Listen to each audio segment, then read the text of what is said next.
Okay, Debbie, we're waiting for your signal. Okay, welcome everyone. I would like to start meeting on time. Apologies for a couple of minutes of delay. Welcome to the meeting. I see that we have a very good showing of our citizens. Thank you so much for taking the time. Your opinions and your input, as I always say, is very important to the process, and we definitely want to give everyone a chance to share your comments. So first, I'm going to call the meeting to order first, and if Debbie is ready, we can have you help us with the roll call. Yes, thank you, Chairperson Chang. Committee Member Alexi? Here. Committee Member Bhatia? Here. Committee Member Burnham? Here. Committee Member Chung? Here. Committee Member Halverson? Here. Committee Member Kent? Here. Committee Member Kingsbury? Here. Committee Member Ladone? Here. Committee Member Pete? Here. Committee Member Revuelta? Here. Committee Member Strout? Vice Chair Troop Masi? Present. And Chairperson Chang. Present. Thank you so much, Debbie. Okay, so moving, I just need to read into record the Browns Act. So no action can occur on items presented during the Citizens Forum. And to provide public comment, please submit a speaker's card. I know that you have done that very well. Thank you. And when your name is called, please stand to address the committee. And comments are limited to a maximum of 3 minutes. So we're going to do 3 minutes for the public forum, as well as the comments, open forum as well as the public comments for the agenda items. And we may have to reduce it if a lot more start to show up. So it will conclude after 30 minutes, and if necessary, we can perhaps reconvene if necessary. So with that, Debbie, do we have any cards for agenda item 2.0, open forum? Yes, I do. Thank you. Greg Scott?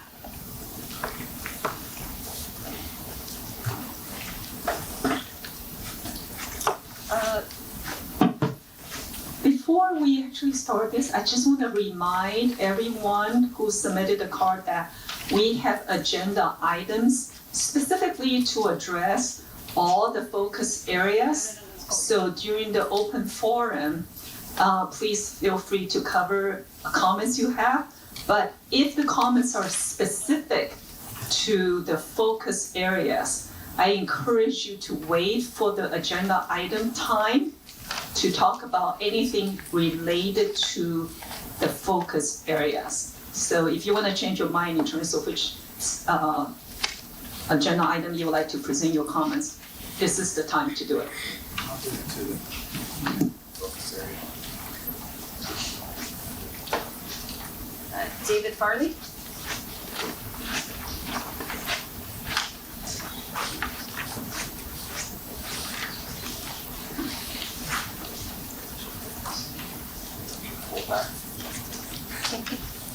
Hi, Dave Farley. I've been living here since about 2011.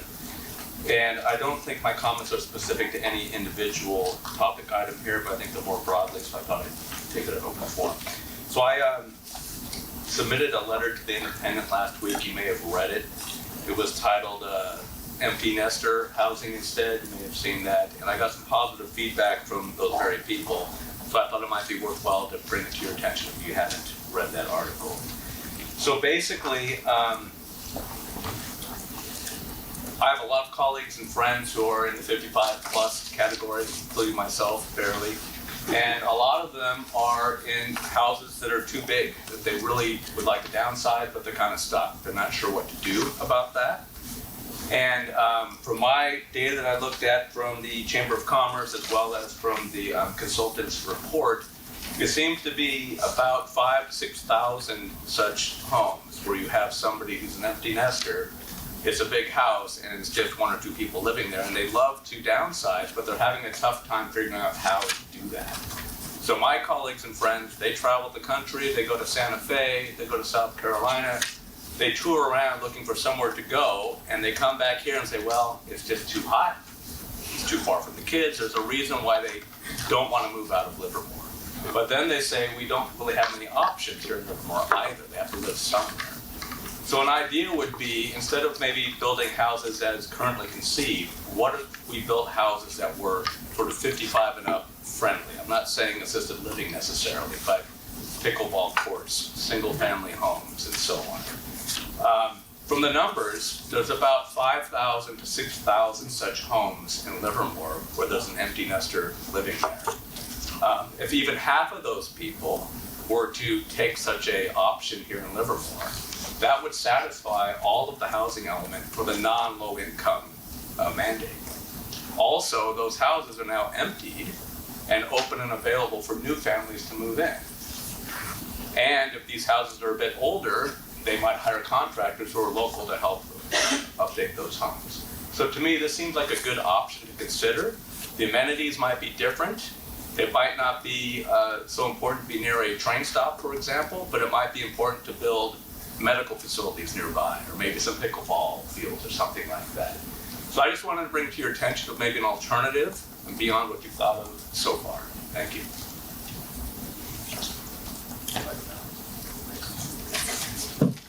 Thank you so much. So with that, any other open forum comments? Okay, so I'm going to close the agenda item 2.0 open forum and move on to consent item. And first, 3.1 is the approval of agendas from October. And I think there are 2 or 3. Yes, there's one from October and then a separate item. That's our special meeting that we had. And then the second one is for the 2 regular meetings that we had in November and December. It's November, December. So do you want one vote for all 3 or 2 separate motions? 2 separate motions? Do we have anyone to move? I'll move to approve the minutes from October 18th, 2023. Okay, October. Anyone second? Okay. Community. So we take a vote. Thank you. Committee Member Alexi? Aye. Committee Member Boccia? Aye. Committee Member Burnham? Aye. Committee Member Chung? Aye. Committee Member Halverson? Aye. Committee Member Kent? Aye. Committee Member Kingsbury? Aye. Committee Member Ladone? Aye. Committee Member Pete? Aye. Committee Member Revuelta? Aye. Vice Chair Troop Masi? Aye. And Chairperson Chang. Aye. Thank you. Okay, moving on to 3.2. Thank you for separating them. So now we need someone to motion to approve November 8th, 2023. And December 13th, they'll be together. And December, yes. Handle that. Motion to Jeremy? approve November 8th and December 13th, Okay. 2020. So Jeremy and anybody second? I'll second. Okay, Krista, thank you. Thank you. Committee Member Alexi? Aye. Committee Member Boccia? Aye. Committee Member Burnham? I was here for one but not the other. Does that mean I should abstain? Yes. Okay. Thank you. Committee Member Chung? Aye. Committee Member Halverson? I'll abstain. Committee Member Kent? Aye. Committee Member Kingsbury? Aye. Committee Member Ladone? Aye. Committee Member Pete? Aye. Committee Member Revuelta? Aye. Vice Chair Troop Masi? Aye. And Chairperson Chang. Aye, thank you so much, Debbie. Okay, moving on, 4.0 matters for consideration. So we have 2 items, and I'm sure we are all ready for the discussion coming up. But first, I think Andy can provide a lot more background. The 4.1 agenda item is updated population and employment projections. And so I'm going to turn it over to Andy for 4.1. But let me just clarify the logistics, just so we know the sequence in case, say for the committee members to chime in. So the project team will present their slides, and after that, sometimes in the past, we did say committee members are welcome to ask clarifying questions, but we're gonna just, for both 4.1 and 4.2, that's hold your questions, even they are clarifying questions, and wait for the committee's deliberation to ask the clarifying questions. We can bring back the slides to address any questions you may have, so that we can allow the public comments to take place right after the presentation for 4.1 and 4.2. Any questions for this logistics? So you're doing 1 and 2 and then public, or So 1 public? 4.1, presentation, public comments, Okay. committee discussion, same with 4.2. Okay. So I'm gonna turn 4.1 over to Andy. Thank you. Thank you very much, Chairperson Chang, and good evening, members of the General Plan Advisory Committee. This item is intended to be an informational update. You may recall at the last meeting, we had mentioned, the project team mentioned that we were working on updating some of the population and employment projections. And so I'm going to hand it over to Joanna, and she'll walk through some of the key findings of that updated information. Thank you very much, Andy. I am Joanna Jansen with Placeworks. We're leading the consultant team supporting the city on the general plan update. So we've heard recently about statewide projections that show California's population remaining flat between now and 2060, and we wanted to take a closer look at how that might play out in Livermore and give the GPAC some updated information. So this first slide shows Livermore's population. You can see that Livermore's population has declined since 2019. And that's really the first time in Livermore's history that we've seen a dip like this. Declined by about 6,000 people over the course of 2019 to 2023. So the population now is in the high 80,000s. It's about similar to what it was in 2013. So that follows, years since incorporation, a very steady and sometimes dramatic increase. At the same time as the population has shown decrease in the past few years, the housing stock has actually increased and the vacancy rate has gone down. So while we have fewer people living in Livermore, we have more housing units, and those housing units, there's more competition for those housing units, and fewer housing units are sitting vacant. So housing stock has increased by about 2,800 units since 2010 to 2023, as shown on this chart. So on this chart, the brown bars are households, that's people living in the housing units. The gray bars are the housing units themselves. And the black line going downward is the vacancy rate. As housing stock has been increasing, the vacancy rate has been decreasing. So even though we're building more houses, there is increased demand for those houses. We're at a vacancy rate right now of about 3.4%. Typically, economists would consider about a 5% vacancy rate to be a healthy vacancy rate. That means there's enough apartments or housing units vacant that people can find new housing when they need to or want to. When the vacancy rate falls below that, it starts to be very competitive and also more and more expensive to find and afford housing. We talked about this a little bit last time, but the implication here would be that there is demand for an increasing number of housing units, even though the population is falling, because household size is getting smaller. People are waiting to have kids, they're not having kids, they're staying single longer, so household size is getting smaller, so you need a larger number of houses to accommodate a same or smaller population. So that's been up to the present. Both of those slides were kind of looking backwards up to the present day.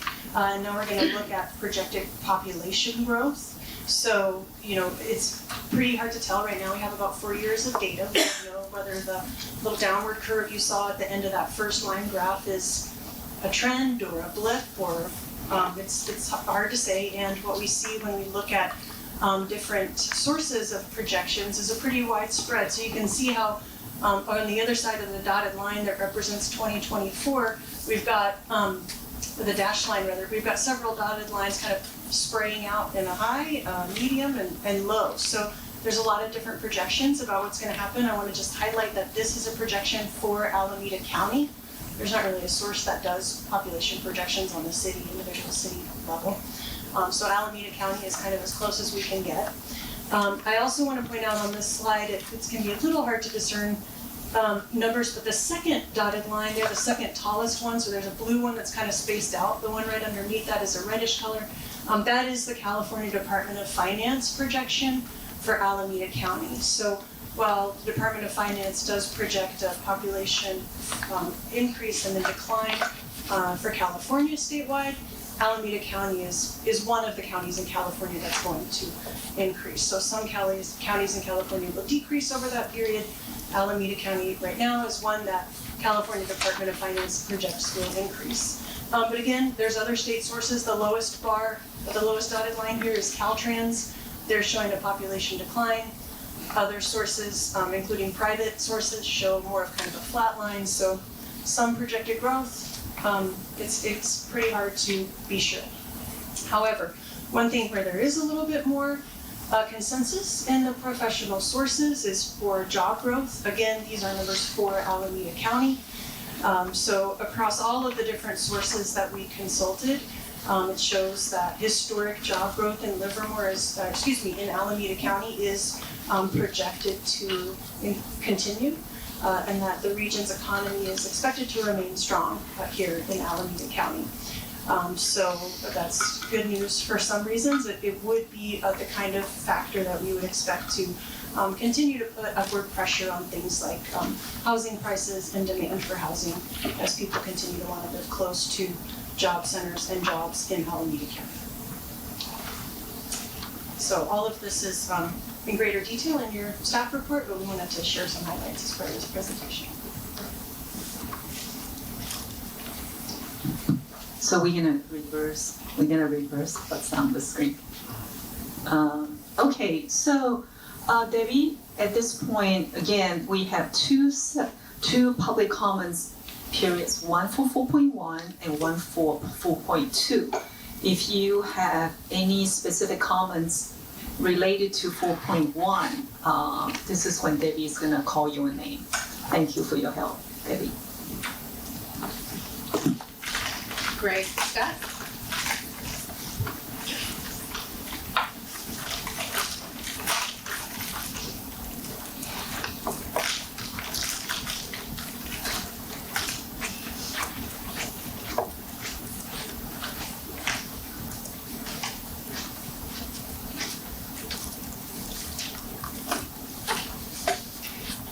Good evening, I'm Greg Scott.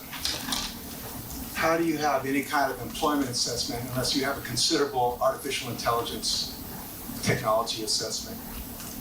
You don't. Here is the Wall Street Journal from February 13th, and the lead article is fast evolving AI work starts to threaten white collar jobs. They're already laying off tens of thousands of people, and most of the jobs in the layoffs are going to be white collar jobs. And if you want to read more about it, read somebody like Manav Raj. He's at the Wharton School, one of the more prestigious business schools in the United States at the University of Pennsylvania. Or read what Christopher Besavides is saying from the London School of Economics. He was a co-winner of the 2010 Nobel Prize. Read what these people are saying about what's going to happen to the labor market with artificial intelligence. It's going to be a huge job loss. This is a picture. It's not only white collar. This is a picture of robots. There's a company in Emeryville, and what they're doing is putting chatbots under. They're just the software. They're putting chatbots on robots. Okay, and these robots, what they're going to do is warehouse work. That's their initial market.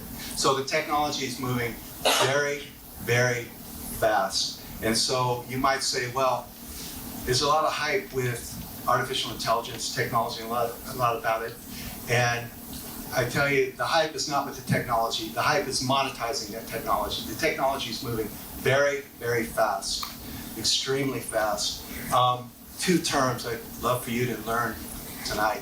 One is generative artificial intelligence, and the other term is artificial general intelligence. Right now we're with generative artificial intelligence, and it's really a very fancy way of mimicry with huge processing power, of computer power. The bottleneck is the processing power. What you have is three items. You have a model, foundational model, you have the processing power, and then you have huge amounts of data to train the model on. The bottleneck is the processing power. These models are trained on 10,000 chips. Okay, the processing is huge. These chips right now cost $30,000 a piece. 10,000 chips. There's, OpenAI invested $300 million in the chips. The resources are enormous. The amount of electricity used to train that chatbot is equivalent to the electricity used by 1,000 residences for a year. The resources are enormous. And the relationship for generative AI to artificial general intelligence. Artificial general intelligence is like what people can do, the intelligence of people, or more than what people can do. Okay, general artificial intelligence is a very weak form of artificial general intelligence. Okay, it was just the beginning. So how do you do an employment assessment if you don't have an assessment of what this technology, where it is and where it's going? Thank you. Doug?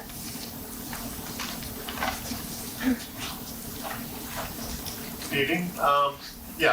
I don't have much to say on this, but it's good to see this kind of analysis being done about populations, and it's good to see that there's disagreement among the people doing the analysis. If you're not sure about the analysis, the conservative thing to do, and maybe the smarter thing to do, is make less unfixable hard decisions on these things, and that really comes down to zoning. If you can avoid doing as much rezoning as you think you might otherwise do, and general plan amendments are a real thing, and as these numbers come into more clear focus, it seems like sort of doing a lighter version of our general plan update might be prudent now, rather than decide that we have all the answers now and make commitments that are just hard to really justify and be confident in that. Thank you. For the record, Committee Member Strout is now here. Yep. Thank you, that's all.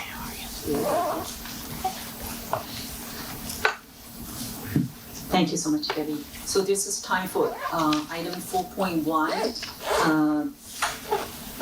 Please, do we have any clarifying? Thank you.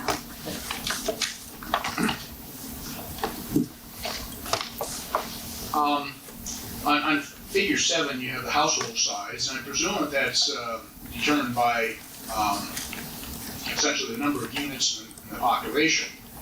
But going in there is the vacancy rate. So my question is really, how did you determine the vacancy rate?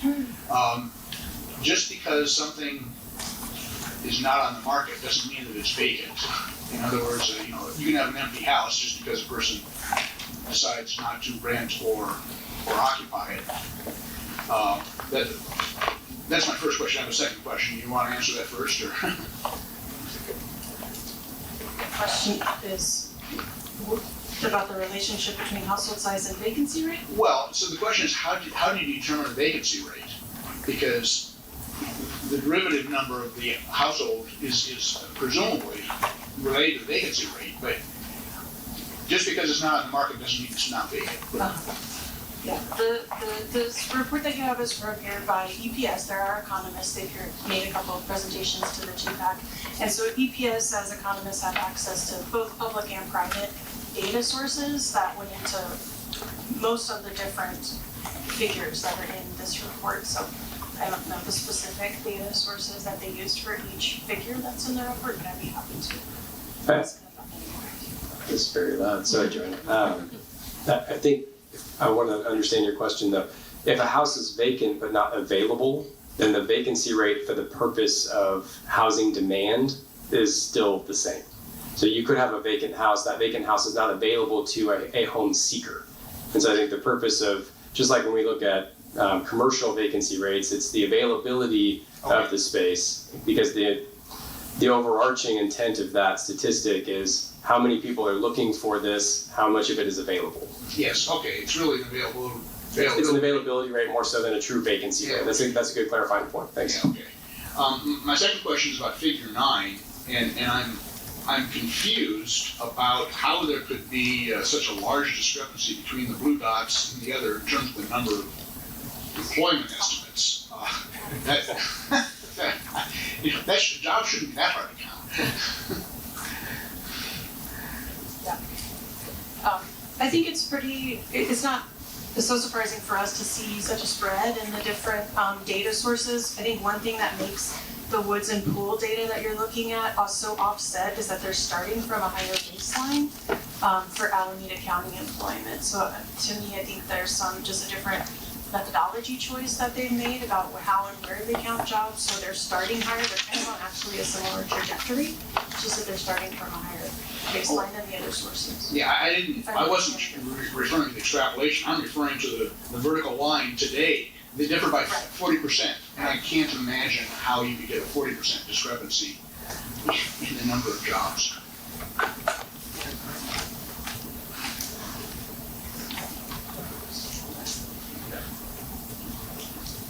Perhaps we could get back. Sure, yeah, we're happy to, I mean, I don't know how much insight EPS has into woods and pool methodology. It's known to be an outlier, but I'm happy to get back to you about that as well.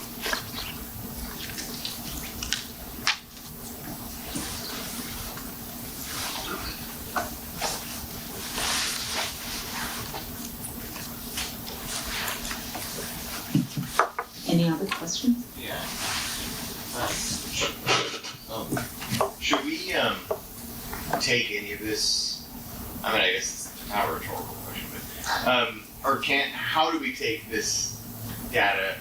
Because to me, it sounds a lot different, population-wise, or at least like the illustration that was painted compared to like the population presentations we had a couple years ago. So I guess I'm just trying to flesh out, laying this now over kind of the general plan and imagining 2045 with this data versus the other data. You know, obviously, like I've been asking for it, so I appreciate hearing it. I guess I'm just like trying to figure out, other than you guys presenting it, like is the city hoping that this would somehow also educate or inform in a certain way that we could like apply it, or is it more just like more to digest? I would say it's a little bit of both. Okay. It's a lot of information in the packet. These are some key findings. Yeah. And I think you highlighted some of the key takeaways. And it's for the committee's consideration as you discuss and make your recommendations for the board. Yeah, I agree with what Andy just said. I think one of the things we wanted to do is just give you the best available information that was as recent as it can be, and the existing conditions data previously was collected at an odd time and quite a while ago at this point in the process. I think what you can see is that there's a variety of perspectives from organizations that do this kind of forecasting for a living. There's some coherency, I think, amongst the main the kind of core trend line there. But hopefully there are some nuggets in here, for example, the persistent demand for housing even as population shrinks, which is counterintuitive for most people. You'd think if you have fewer people living in your community that you'd have a lower demand for housing, but I think as one of the public commenters mentioned earlier, empty nesting has all kinds of effects, and if nothing else, I think it shows the sort of dynamic nature of these kinds of things, and each committee member can, I think, interpret this for themselves and figure out how to apply it in terms of their own analysis of this. But this is the most recent and best information that we're able to get at this time. Yeah. Brandon, can you make a projection from the Livermore data? Meaning, we know households are going up. We know population is going down, so the average size of a household is getting smaller. Availability is going down as well. So, but we're adding housing stock. So can you calculate that how many houses we have to add before availability starts getting up above 5%?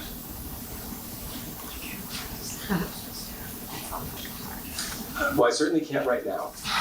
We've lost 6,000 people, yet housing has never been harder to come by. Yeah, I mean, one of the challenges with this is that markets are complex adaptive systems, and so you make a change. For example, if you added a bunch of new housing units, does that change buying decisions? Does that change anything about the consumer behavior? So I think it would be perhaps more art than science, but we could look at that and see what would we need to get to, holding everything else constant, what number of units would we need to add to achieve a 5% vacancy rate? I think that we can do, and that, if that's what you're asking. Yes, that would be interesting. The other thing just worth noting is that Livermore doesn't exist as an island, right? And we're within a greater Bay Area. Demand for Livermore will likely ebb and flow, but I think it is tied to other dynamics, job production and availability, and other factors in the greater Bay Area as well. We're one of a number of places that people look for housing as they think about their both employment and living locations. Yeah, just one quick example of that, I think, as an indicator, is that you can see in the Livermore home price information the upward pressure that has been on Livermore's home values for the last 20 years. It is mostly the result of economic growth in other places in terms of the wage growth. And we have a largely legacy commercial real estate economy here. And so if you looked at, for example, even Pleasanton's economy relative to Livermore's and the quality, I'll put quotations on that, quality of those jobs, the wages of those jobs, you see a very significant difference in the median wage of the workers who are in those kinds of physical facilities, even though our home price is kept pretty close to pace with the rest of those cities like Devil, Pleasanton, San Ramon. So you can see the impact of being in and near the Bay Area Commercial Center, even while our jobs and the availability of the jobs that would be commensurate with buying a home have lagged a bit behind. So it's a complex thing. But I wonder, isn't the messaging there that like people want to live here regardless of the job, like location that they like have to work?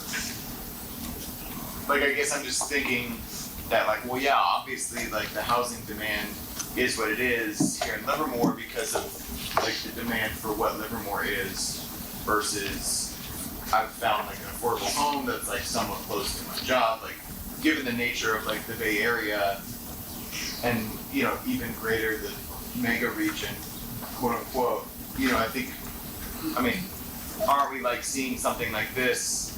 I mean, to me, the messaging coming out of it, I guess as we're talking about it, like, and I'd be interested to hear what people thought was, isn't this only further driving the fact that like, okay, the rush to like somehow like take up our own mantle of like solving the housing crisis or whatever, it is actually like not really what the consumer is looking for in Livermore. Like it's not necessarily just like a vacant unit that they can move into. Like it feels like something way more specific, which is like why the demand is what it is despite that many people moving out. I'll finish it with a question mark so that way it sounds more discussion. Alan has. I just wanted to answer David's question. It's actually a very simple calculation. You have to increase from 3 to 5, that's 2%. We've got around in the low 30,000, so you're talking 650 units you have to build to make it go from 3 to 5%. It's not 6,000, it's, if that was kind of your question. Well, David wants 9,000 in Midtown, so I think the math works. And I guess just a quick response to your comment / question. Yeah. I think Livermore has become a very desirable place to live. We're seeing that. We've got a wonderful downtown, a number of great amenities, but we're, I think, seeing similar sorts of demand for our surrounding communities as well. Dublin, Pleasanton, San Ramon, Danville are seeing similar sorts of demand. So again, it just, I guess the comment is that we live within this broader Bay Area, and I would suspect that people will make a decision based in part on where they want to live and based in part on how long they want their commute to be and how much time they want to have available for their families and a variety of different factors. Yeah. So I was actually going to say almost the exact same thing, but I was also going to add a question to it. East Bay communities in Contra Costa, like the Pinole and the Walnut Creek and the Pleasant Hill, we know if we're seeing similar trends to like what you'd mentioned with the Tri-Valley effectively? Because it does seem like it's a yes and kind of answer where people are looking to the East Bay for a quality of life and it's significantly cheaper.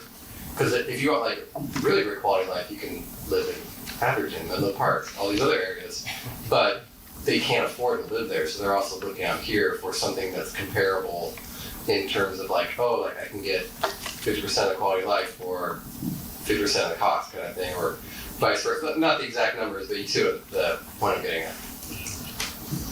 So I think you can look at most cities in the Bay Area and see a similar trend line. Like there may be some outliers in there, but I mean, I've got the the Zillow information in front of me here, and Pinole is tracking the trend line is similar to Livermore. It's less expensive to live there than it is in Livermore. But I think the broader points that have been made are all correct. Just people make a home buying decision or a town of residence decision for a whole host of reasons that have to do with aesthetics, quality of life, school districts, proximity to things they care about, family members who are nearby. I mean, any number of things can drive that decision. So in the Bay Area, it gets more expensive as you drive west. I mean, that's the sort of general rule, and most of the reason for that is because that's the proximity to the major job centers historically. So San Francisco to San Jose, that's been the corridor that's had the greatest density of jobs that pay the highest wages, and the most expensive housing follows along that line. Livermore's definitely seen a notable uptick in the last 20 years, some of that I think driven by desirability from the downtown revitalization and the enhancements to quality of life. It's not surprising, more people want to live here. I run into people all the time who grew up in Pleasanton but now think that Livermore is better. They're of course correct. And so, I think it just depends on what people are looking for. And one of the things we've talked about with this group repeatedly is the idea of creating more choice for people in Livermore of housing product type, housing product price. It took the entire Bay Area to create the housing crisis. It will take the entire Bay Area to try and make progress toward that as well. But Livermore is also in the Bay Area. So I think that's where I align with particularly Asa and Paul and that. Like I love the idea of keeping Livermore on brand. Why we've been what we are and why we all want all the things we just talked about. It doesn't seem like that's the assignment. It sounds like California says you have to build this many houses, and that's what we're kind of stuck with then. So that's the conversation we are being forced to have. As much as I would love to talk about keeping it on brand, that's not what the task is, right? Like, I mean, we're given a number, and we have to make those numbers happen somehow, regardless of what we want to see. I mean, maybe I'm oversimplifying it, but like, love that. Doesn't sound like that's what we're here for. I'd like to think that there's room for both. I think the challenge that this committee has is to figure out how to allow Livermore to grow without requiring Livermore to change fundamentally.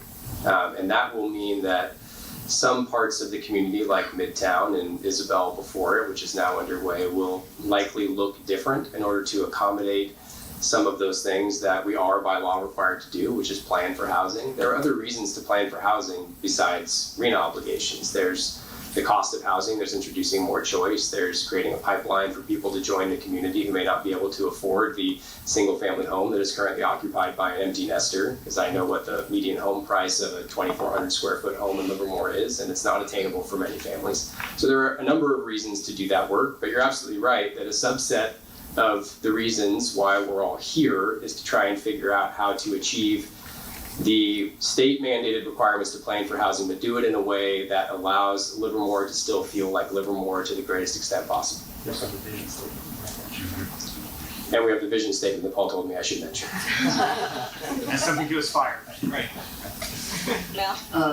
I have a question, I have a comment.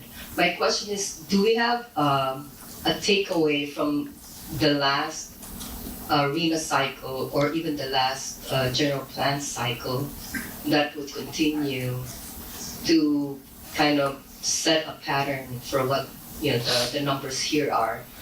And then my comment is, it would be interesting to see what the effect on us with regards to all the houses that's being built on I-5 over the hill.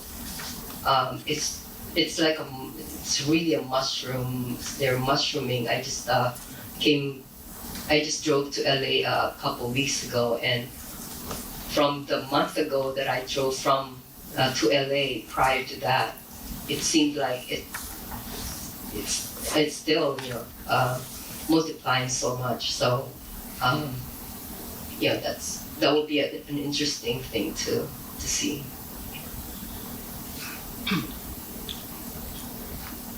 So is there a particular analysis that you were hoping for out of that, or more of a general commentary on that occurrence? I think it will, for one, it will provide a guideline for thinking about what kind of housing that we want.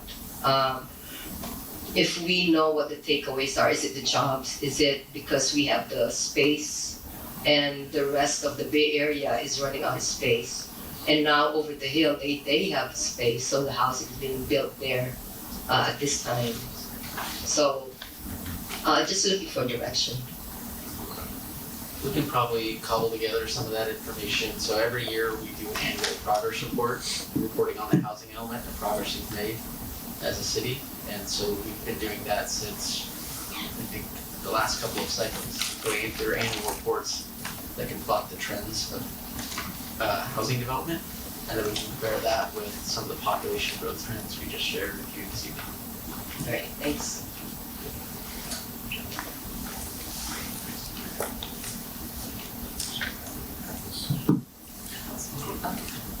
So I have a question, and then I'll tell you why I have the question. Is there any analysis of why the population dropped in Livermore during this last 3 or 4 year period? Why we lost 6,000 residents? Is there any assessment of that? And go ahead and answer that, and I'll tell you why I'm asking. Sorry. So just in general in California, what we saw was that COVID deaths, a lower birth rate, and job loss and housing costs all contributed to population loss. So I think that many of those factors probably also apply here in Livermore. Okay. Would it also be housing availability? Would that be a potential cause? I mean, I think to the extent, I welcome Brenda to jump in, but that we saw, that with the number of houses going up and the vacancy rate going down, that implies that the cost of housing is also rising, and so fewer people are able to afford it here, or so I think that's true. And I should also mention just nationally, domestic immigration policies dampened.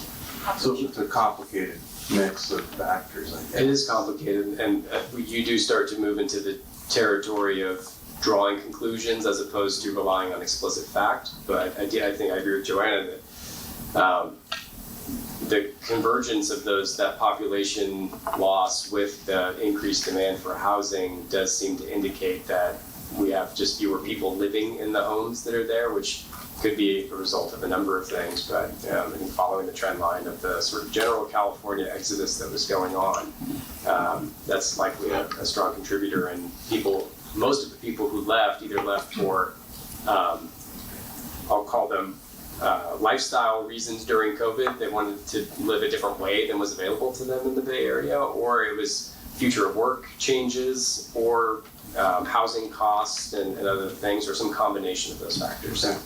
So again, underlying question is that inherent demand still here, or has it disappeared from the scene? It's a rhetorical question, but that's really underlying. Well, the reason I ask the question is when I look at the first chart and I see the growth in Livermore's population, say from 2000 to 2020 or so, that's commensurate with the period of which Livermore developed its brand that you're mentioning. So my concern is, will the brand of Livermore continue without population growth? Is that a driver in the quality of life around here? Do you have any opinion on that? So are you saying there's perhaps a correlation between that growth curve and the brand, for lack of a better term? Yeah, it's cause and effect. I mean, one could say you build a neat downtown and more people want to live here and you get the growth. Or maybe the growth gives you the resources and the motivation and the purpose of building a neat downtown.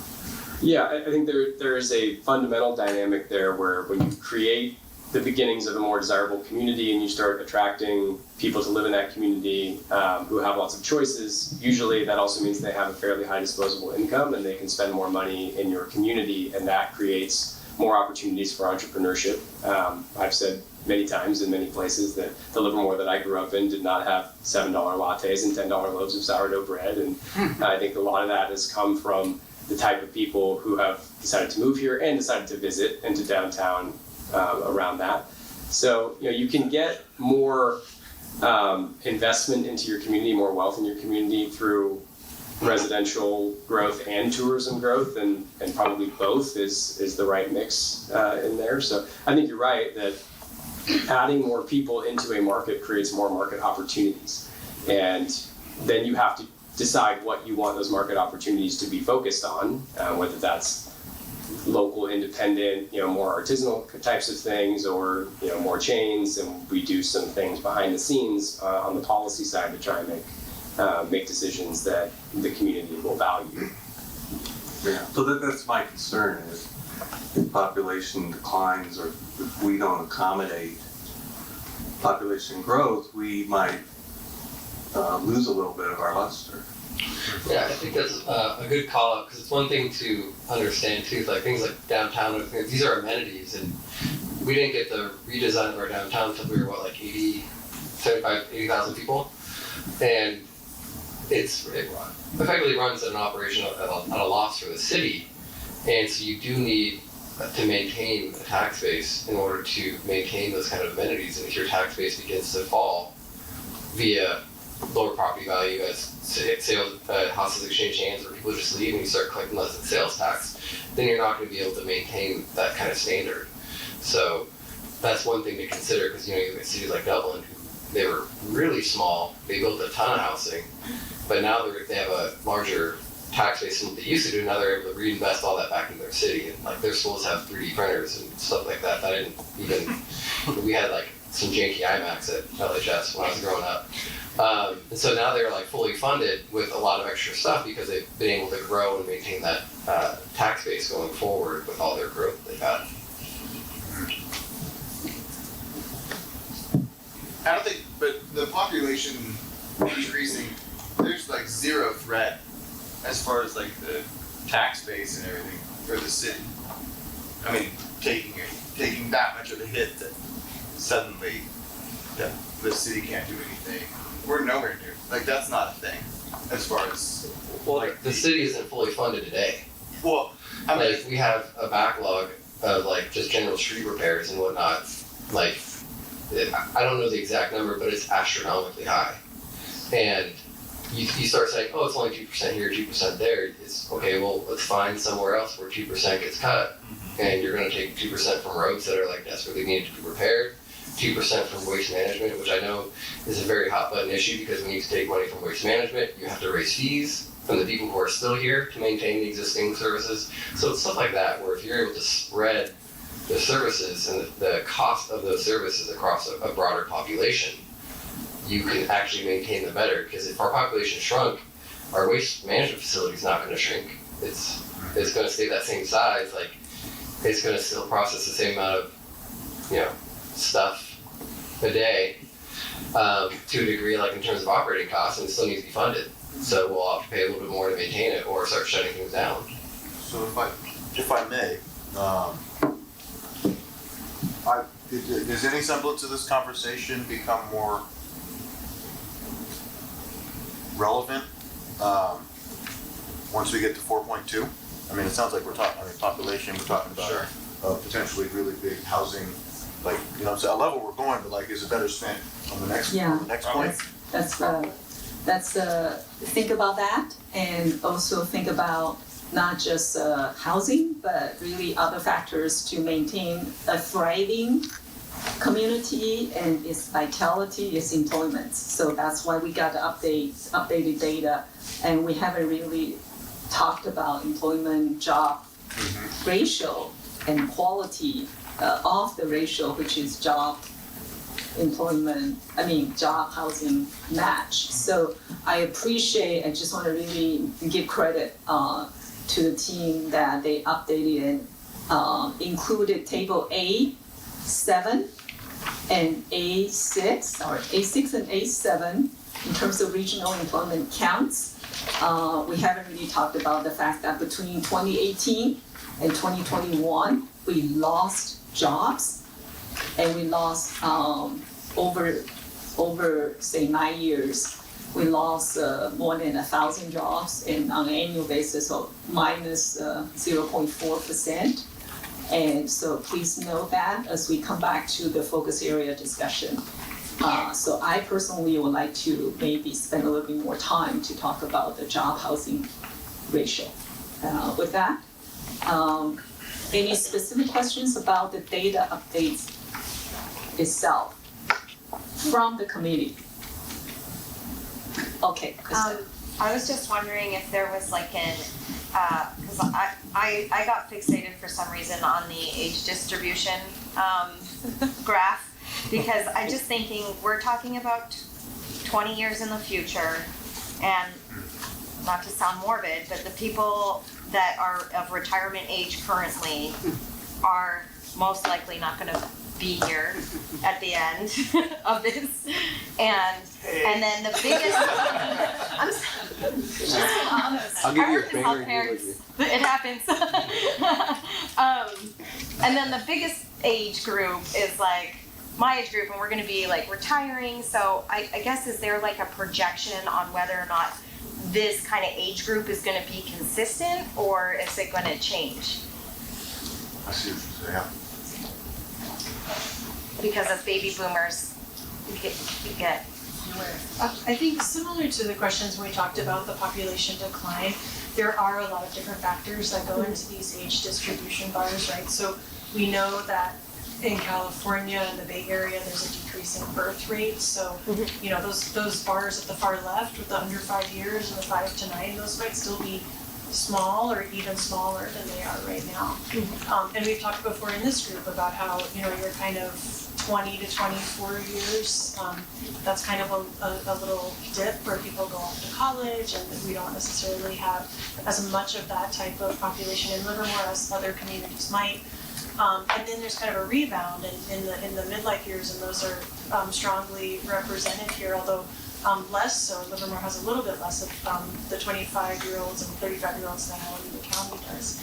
And so I think it depends a lot on what kinds of opportunities are available for people in those younger family formation years and the kind of early career years typically, what kind of jobs are available to them, what kind of housing options are available for them. For that bar to stay as big as it is and not get smaller, they're going to need to be able to find jobs and housing here in Livermore that make them stay. So it's very difficult to predict whether those will be on the ground in 20 years and how that's going to influence whether that bar gets taller or shrinks. I guess I also feel, and I don't know if this is true or not, but as like skilled nursing facilities are being overpopulated and really, really hard to get into, more and more family members are taking on their older family members, and I guess I just feel like that should be like, that's why I like think of like, is there like a projection of that? Because I feel like if people are living in multi-generational houses and the housing numbers increase even though the birth rate is decreasing, then that's going to change the dynamic, right? Yeah, there was a table in here that showed that the average age is increasing in Livermore. Exactly. So, I mean, but to your point, what exactly it is. I actually had a data request question. Sorry, I got really close to that thing. School population. Is it possible to get that as a chart added later? I didn't see one in there. I think that'd be. Yeah, we actually have that. I think we brought that forward. Just include it in the packet kind of thing, yeah. You just go back to the previous presentation. Is that? What is it you want us to do with it? Well, I mean, if we're talking about like population demographics, it kind of highlights one thing is if we have a growing younger. Do you want to add it to the report? Is that? Yeah. Okay, understood. Yeah, because I know it's actually decreasing, so it'd be nice to get that in there. I think I remember we are losing students and we're closing school. Yeah. Singular, plural, I don't know. Well, if you recall when Superintendent Chris Van Schack came, he said he started in the district in the late 90s and we have 20,000 more people but the same number of students as we did at that time, which correlates positively with the other data you've seen tonight. Yeah, there's a lot of other talk, but I won't get into that one for the schoolwork. That's not here or there. But yeah, that'd be nice to get to. And then in terms of the population that chart that we were just talking about, the age demographic, the table prior to it that kind of broke down the trend of it went from 21 to 23, and that chart's based off 22. Is it possible to I can get 22? Because I like looking at whole numbers and percentages, so I just want to know what those actual whole numbers represent for those charts. So I just need the Livermore population 2022 and the Livermore population, the Alameda County population 2022. Are you referring to table A4? Sorry, which table? Yeah, so table A1 was the population trends, and it goes from 11, 16, 21, 23. And then the age breakout chart that we were just discussing, which was the age distribution, is based off of 2022 numbers. So I was wondering if I can get the 2022 numbers that were used to calculate this spread. Oh, the absolute numbers that correspond to the figure A2 box? Yes, please, thank you. And it doesn't need to be right now, just in general. And that's it, that's all my requests. For this topic. Please show of hand if you have any other comments before I. Yeah, I was just gonna say, for the record, the lattes are $5 printed. Do I need a coupon for that? That just means that Brandon's going to Cafe Rosetta instead. Okay, no endorsement. Before I close the agenda, any last minute comments from the committee? Okay, so I'm gonna close 4.1 and move on to 4.2, which is gonna be very interesting. Do a quick time check, it's 8 o'clock. So I wanna see if we could pause around 9 o'clock just to see where we are. Not to do anything, just to see where we are at 9 o'clock. And I will just chime in at that point. So 4.2, draft citywide land use scenarios. So the project team is gonna make a presentation and we're gonna invite the public to comment.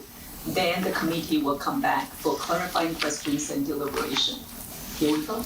Andy, to you. Thank you very much, Chairperson. And again, good evening, committee members. So, congratulations. This is item 4.2. This is 3 meetings worth of work. And before we get started, I just wanted to highlight that you did receive a supplemental packet. There were 2 letters in that packet. One was from the Alameda County Ag Advisory Committee. The other was from a property owner in your Vasco Row focus area. And you did receive some information this evening from a member of the public. So bearing that in mind as we move forward, we are going to share with you the summary of all your direction per focus area and show you how the maps have changed. And Joanna will walk you through each one of the focus areas. And then we will show you those focus areas in citywide scale, so citywide land use maps, highlighting the focus areas and those changes, and we will look at both a scenario with and a scenario without the Greenville focus area as requested by the committee. But before we do that, I was going to spend a moment providing some context and a little bit of background, reminding us what our objective is here, because we spent quite a lot of time in the details of each of the focus areas. So, as a reminder, this is our current general plan land use map. So you're looking at a lot of colors, but each of the colors represents what we'll call land use designation, and that land use designation tells us what we can build and where we can build it and what intensity or density we can build it at. And also, as a reminder, this map lives within the general plan document as part of the land use element or land use chapter. And so each one of these designations, although a color on a map, will be further described in that chapter. And so, as you also may recall, we spent some time early on in the process looking at not just the land use map, but these specific plan areas. So the way we've highlighted our specific plan areas are areas where we've conducted further study. They're one solid color, and they're described in the general plan as this area trying to achieve these goals, and they're implemented through these other planning tools. And so, for example, if we zoom in to the top left, you can see the Isabel area designation, or the Isabel neighborhood designation. It's one solid color, it covers quite an expansive area, but it's implemented at more of a granular land use pattern in the specific land use map. Similarly, with our downtown, there's a solid color on the general plan map. It's referred to as the downtown area. There's some policy direction and further description of the general plan document itself, but it's implemented at a more granular level in the downtown specific plan. Another thing we've talked about many meetings ago is study areas or transition areas. And so just as a reminder, we're looking at land use designations, but the land use chapter or element can look at other geographic areas, and rather than having to designate those areas or try to solve a specific issue or problem, the general plan can identify what issues may exist and identify these areas as ways to address those issues and maybe some mechanisms on how to do that, or trigger events on which future planning would occur without having to plan the area at the moment. So because this is a long-term document, the general plan, this is examples from our 2003 general plan, so the current general plan, and a lot of this has been actually achieved already. So as an example, Alden Lane, the area that is now south of Alden Lane and existing residential neighborhoods, at the time of the last general plan, it was identified as a transition area. So it laid the groundwork for how that neighborhood would come to be. The Breeson neighborhood, which we've talked about in the past, near the Vasco Ace Station, was also a study area. It identified a general area near transit, identified the opportunities for transit-oriented development, identified how it would be implemented through a neighborhood plan, and then later, after general plan adoption, that neighborhood plan was put into effect and then implemented. Similarly with the Arroyo Vista plan, which we've mentioned before, there was a need for housing. It was identified as a suitable site, but to be implemented through a neighborhood plan. One of our focus areas, the Laughlin Road focus area, is actually a transition or study area in the current general plan. It was meant to be come online or further planned once BART arrived here. So that was how the current general plan identifies that area. And then lastly, we have a First Street transition area. That's the area south side of First Street between downtown roughly and Lyons Road. So again, it just identified that this area could transition over time, and here's how or why the city would consider that transition. So I only highlight this as we look at land uses and we start to shift in future meetings into policy, and that this is one of the tools in the committee's toolkit. And so back to our task, we looked at the citywide general plan land use map. The committee determined that we had existing neighborhoods, existing commercial districts. We had existing specific plan areas, and we didn't need to do any further planning at the moment. And so you as a committee identified these focus areas and then identified different suite of alternatives, and you've since been refining those alternatives. to date. And so, panning back even further beyond the map, as a reminder, the general plan is a leading policy document. And so once we get through this mapping exercise, we will be shifting into a policy discussion. The General Plan Advisory Committee did do some policy work at the early part of last year. You may remember we audited existing general plan policies. Once we get through the mapping, we will be able to focus or shift into developing new policies. And those policies and that land use map will be implemented through these other planning documents, and then further implemented and refined through things like private development applications or the city CLP program. And just lastly, to put where we're at in context, this is all the major tasks of the general plan update. I think the moment that the committee has achieved quite a lot over the past couple of years. They've done some really remarkable work with visioning, getting the housing element completed, and all the work you've done with land use and land use alternatives. We are working on policy in the EIR, but we've paused those at the moment so we can get our land use scenarios put in place. That's what we based our policy development and our studies on. You can see from the bar chart that we had anticipated completing the land use scenario, land use alternatives process in January of this year. And so we've gone past that a little bit, and that's okay.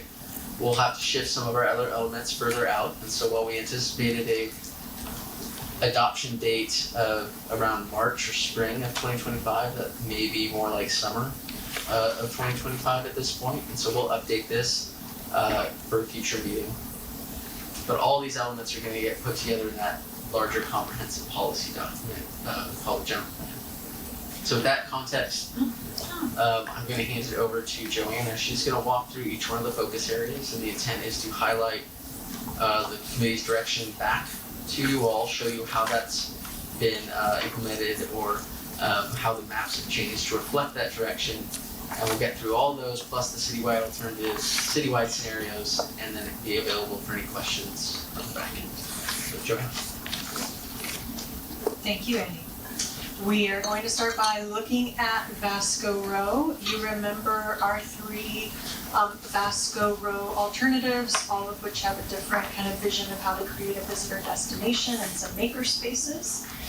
The GPAC direction on this one is on the next slide, and it was to start with the Maker Village alternative, increase wine country commercial near the park, and increase housing density. So that northern part of the parcel towards the top of our image, that became brown rather than the golden or the golden brown hash that it was in some of the alternatives, representing residential high density. That's our highest density place type. And we also had some the housing to the south of that with the golden brown stripes. The different kinds of magenta and red stripes that you see are a combination of mixed industrial commercial and commercial wine country designations in the GPAC preferred scenario. In the east of Greenville alternative, east of Greenville focus area, we started out with 3 alternatives, A, B, and C. All of these alternatives are focused on innovation and technology-based companies and job growth, as well as services and amenities, like a regional sports park and some regional commercial. None of these include any residential growth in the east of Greenville area. For the GPAC direction, we heard that the GPAC wants to start with alternative A. Do not include a sports park because this area is kind of remote. Keep the research campus, add more of the mixed industrial office designation. GPAC asked for staff to make a recommendation, so that's the kind of mauve color that you see here, north and south of Patterson Pass Road. Is more centrally located in the study area, and also change the open space to be continuous and go up even across 580 to our Laughlin focus area, which is right across the highway there as a kind of wildlife corridor. Let's go ahead for Las Positas. We had 3 alternatives that included different mixes of residential and highway-oriented in some agriculture.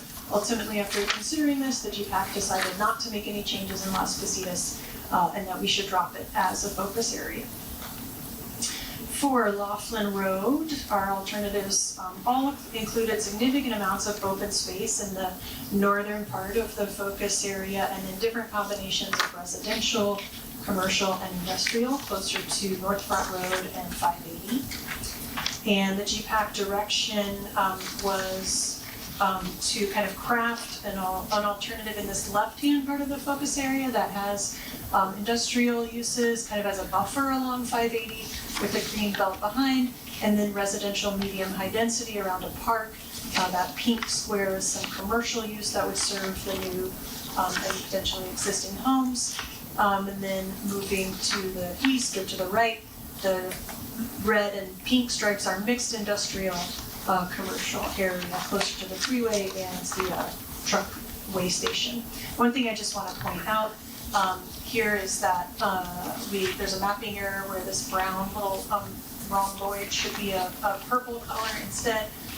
That's residential high density, so making that correction would slightly decrease homes by about 65 units and slightly increase jobs by 12 or so jobs. The rest of the area would remain designated as open space, and again, you can see that green line indicating the wildlife corridor connection that the GPAC was interested in. And that brings us to Midtown. We had a business center alternative that was really focused on maintaining the majority of, or the greatest amount of the existing kind of industrial and office uses, a residential neighborhood alternative that would have seen the greatest increase in different configurations and densities of residential, and then a blended alternative that included some ideas and concepts from both, all of which would have increased residential in this area, certainly above where it is today, in anticipation of the future rail station. From the GPAC, we heard that we should narrow the focus area boundaries. So if you recall, last time we really concentrated on this central core area. The majority of parcels outside of this area did not see change among the three alternatives. So we have, we're showing tonight a shrunk boundary to the core area. Start with the spirit of the blended alternative, so one kind of on the far right, but increase the housing. And replace residential uses fronting along I-580 with mixed industrial office to respond to concerns about air pollution from the freeway. Indicate on the map that a future school site is needed. That's the little blue square that you see in the middle. That's the public designation. So that's what designation the general plan map would use for school sites. That is kind of a placeholder for a future school site. And this is how the map looks with our interpretation of implementing the GPAC direction. So having gone through each one of the focus areas, I'm going to move on then to the citywide scenarios. So you have, like we discussed, two maps with and without the east of Greenville area. The first map obviously shows the east of Greenville area. So this map simply compiles the four, we're at four now, the four individual focus area maps that we just went through. And you can kind of see them in one place, all in one map. And then the next map shows the three focus areas that are inside the city limits without the east of Greenville Road as a focus area for consideration. We also looked at some of the numbers, kind of with and without east of Greenville as a focus area. The numbers on this slide are 2045 net new growth. That includes inside the focus areas, and it also includes net new growth that we anticipate from capacity outside of the focus areas. So this is net new growth by in the horizon year of the general plan, inside and outside of the focus areas. So, like I said, the east of Greenville, the main difference here is the jobs, the green bar on the right. With east of Greenville, substantially more jobs. Without east of Greenville, fewer jobs. So an increase in all of these categories. Both scenarios would have an increase of about 16,625 housing units. That corresponds to about 43,000 more people living in Livermore. That's under both scenarios. With east of Greenville, there would be capacity for over 38,000 new jobs. Without, it's closer to 17,000 new jobs. We've heard tonight already about jobs, the jobs housing balance, the jobs housing match, the jobs housing fit. This has been certainly a topic of strong concern throughout the general plan update. So under existing conditions as of 2021, the jobs to employed residents ratio in Livermore was 1.1. I just want to say when we talk about this, there's a lot of different ways of looking at the relationship between jobs and housing. I want to repeat that what we've found to be most reliable and kind of easiest to conceive is jobs to employed residents. So a lot you've seen tonight, but a lot of different, a housing unit can have a lot of different configurations. It can have one person, it can have 7 people. Those people might be retired, they might be 5 years old. So I think it's easier to look at who's working and how many jobs we have, and that's why we've taken this approach. So this is comparing how many jobs to how many people have jobs. Right now, or in 2021, 1.1. With east of Greenville, it would be 1.29, so anything over 1 means there's more jobs than there are employed workers. That would imply that we're importing workers to fill those jobs. Without east of Greenville, it's 0.98, just slightly below 1. Anything less than 1 would be meaning that people have to leave here. The people who work would have to leave here to be able to find jobs. We've acknowledged that many people who live in Livermore already leave to go to their job, and there's a lot of reasons for that. I've also been asked questions about, well, wouldn't it be good to get this number as high as possible?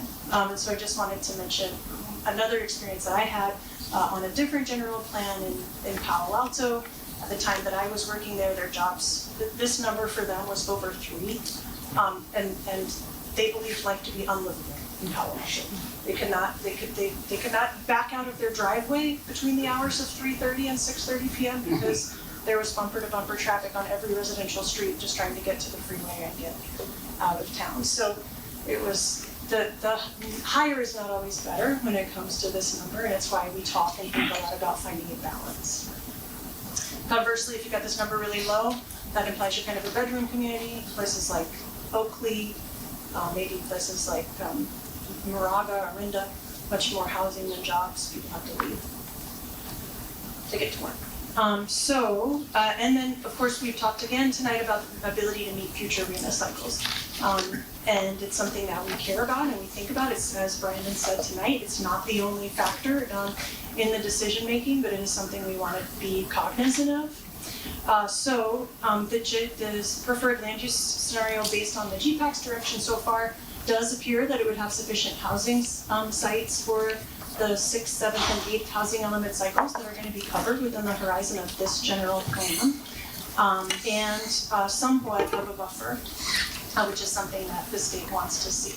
I also just want to acknowledge that future RENAs are difficult to predict. We showed you some changing population and housing numbers. It's unclear right now how the state will react to those numbers. We have 2 different departments at the state, Department of Finance and Caltrans, with different projections.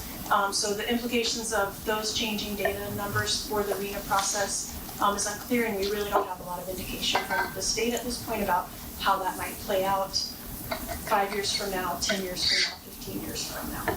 So we have based our projections for the 6th and 7th housing element cycles on the 6th cycle and the experience in that cycle, but it certainly could be different from that. We talked a little bit last month about market feasibility, but I just wanted to revisit that really quickly as you consider your preferred scenario tonight. What we have found is that in general, small lot single family homes and townhomes continue to be attractive and sell well and reliably in Livermore. Downtown multifamily housing projects show that there is the potential for denser housing types to also be successful. Right now, we don't have a lot of evidence for multifamily projects at higher density. There is starting to be some interest in that in the city, but that also might be something that waits until the next the next market cycle to really be more attractive to investors or developers to provide. The city is well served by the current retail supply. In general, of course, as you well know, in California and nationally, there's kind of declining brick and mortar retail. And so it's probably most reliable future commercial will be what can serve the increment of population growth. Office space, there has been minimal new office development in Livermore and in the Tri-Valley going back about 20 years at this point. But the future Valley Link train service and possible enduring changes from the pandemic and more kind of interest in satellite offices could create new market opportunities that we haven't seen in the past couple of decades. And then finally, if you look at the industrial place types, modern industrial and flex space is expected to remain strong in Livermore. That I think is for many of us part of what the Livermore brand that we've been talking about, and something the city remains interested in supporting and cultivating. So tonight for your discussion, we're interested in whether or not you're ready to confirm your recommendations for the citywide preferred land use scenario. Did we capture your direction accurately? There was a couple of places where you asked staff to make some decisions and bring it back to you, so we've done that now. There were requested revisions that you want to discuss, and which scenario would you like to recommend be forwarded to the Planning Commission and City Council? That we anticipate that being an imminent next step in this process. And that's fine.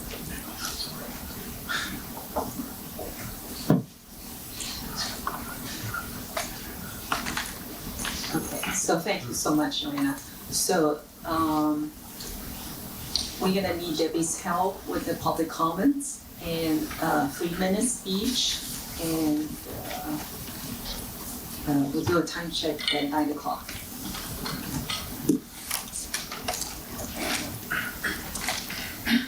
All right, we're gonna start with Dick Snyder.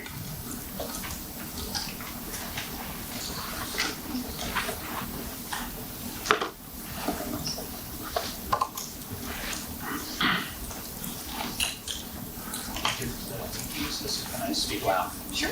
All right. I'll use the mic if I need to. I'm going to talk about the handout. So my name is Dick Schneider. I'm not a Livermore resident, but I've been involved in Tri-Valley open space issues for 25 years. I helped draft the original Measure D, which completed a county urban growth boundary around the 3 Tri-Valley cities, and I helped draft the amendments to Measure D 2022. I was part of the group that drafted the North Livermore UGB initiative in 2002, and I'm helping the Tri-Valley Conservancy get its amendments to the South Livermore Valley Area Plan through the Board of Supervisors. And I also supported Measure K, the city's South Livermore Sewer Extension Initiative. So the handout before you I presented to the County Agricultural Advisory Committee in February, and they said I should take this information to the GPAC. So here I am. If you look at the map, most of the soils east of Greenville Road to the South Bay Aqueduct are high-quality soils. The revised Story Index is a measure of a soil's potential for irrigated agriculture. The map itself was generated by the U.S. Natural Resources Conservation Service Web Soil Survey. I created the area of interest, the AOI, named it east of Greenville Focus Area for obvious reasons, and let the NRCS computer run. Other than the name, all the information shown is from the National Resources Conservation Service, Natural Resources. The map shows colors according to the quality of the soil for irrigated agriculture. Dark green are excellent soils, light green are good soils, purple soils are fair, and the other colors are poor soils, not even suitable for agriculture. And the details are in the tables that accompany the map. As you'll see upon close examination, over half the soils, 57% in fact, are either grade 1 excellent, 35% of the area, or grade 2 good, 22%.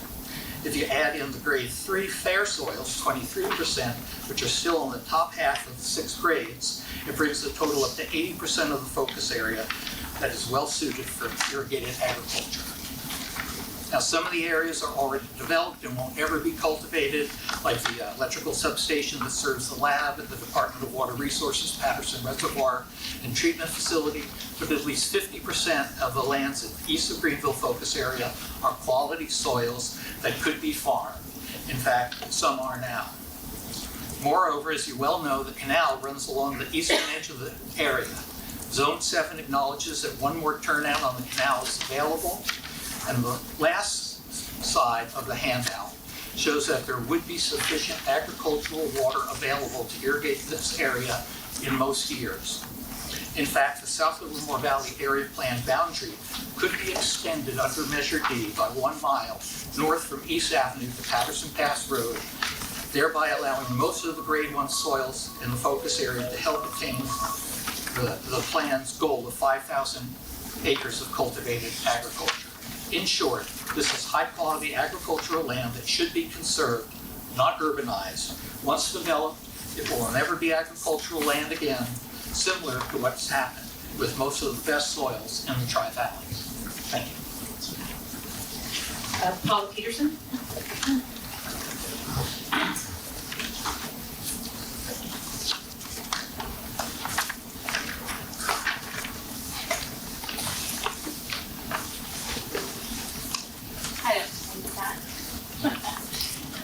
Hi, I'm Paula, and I've been here many times.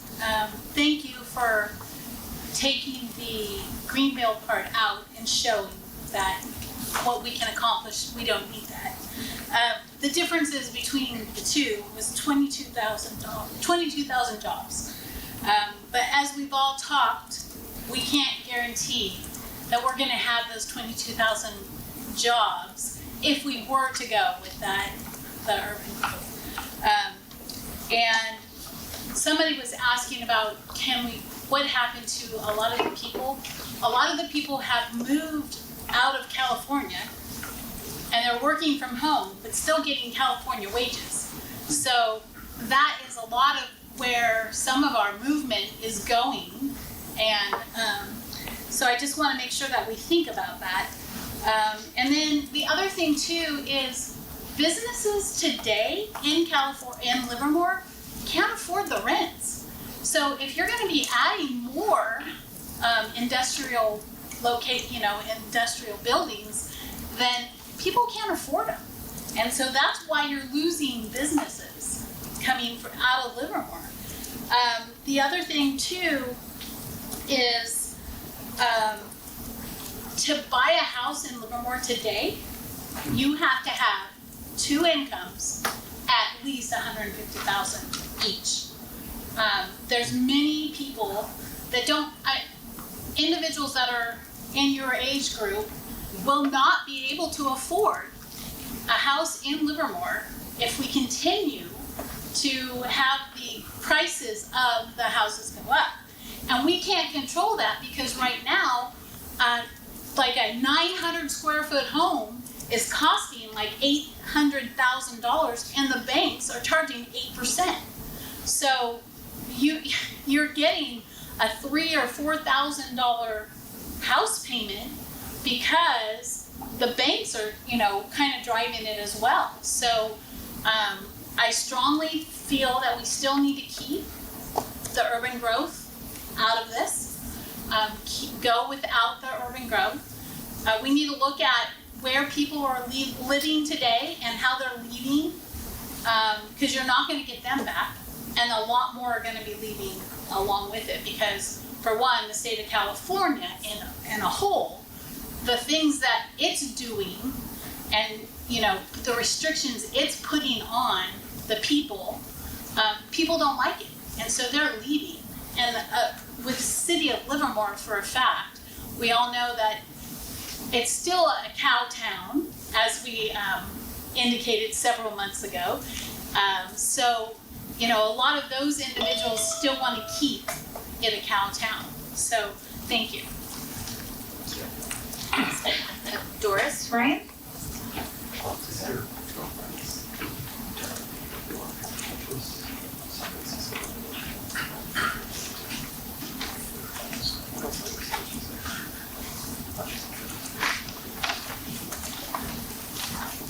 I will be brief and just say that I remember 20 years ago when the idea of an urban growth boundary was a real innovation and a way to really preserve and for the future what was special about Livermore at that time. And it was much debated, and there were pros and cons, but the people spoke. And that was very clear. And I don't think that's really changed. I think what you've heard tonight is an indication of that. So I would just urge you to preserve what's good and let's see what happens for the future without trying to project too much. Thank you. John? Sorry, Richard, Ryan.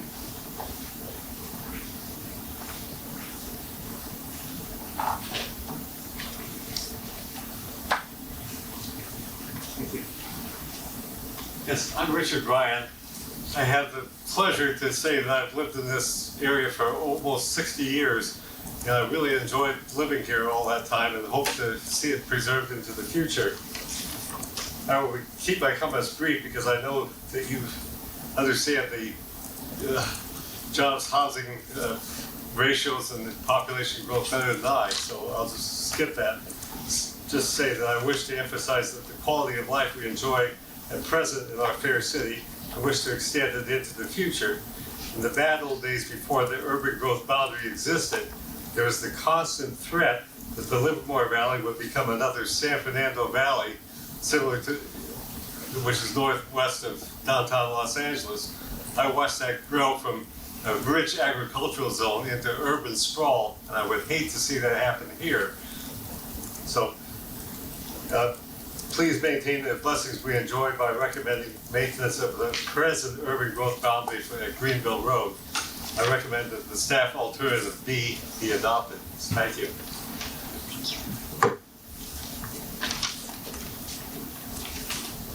Greg Scott?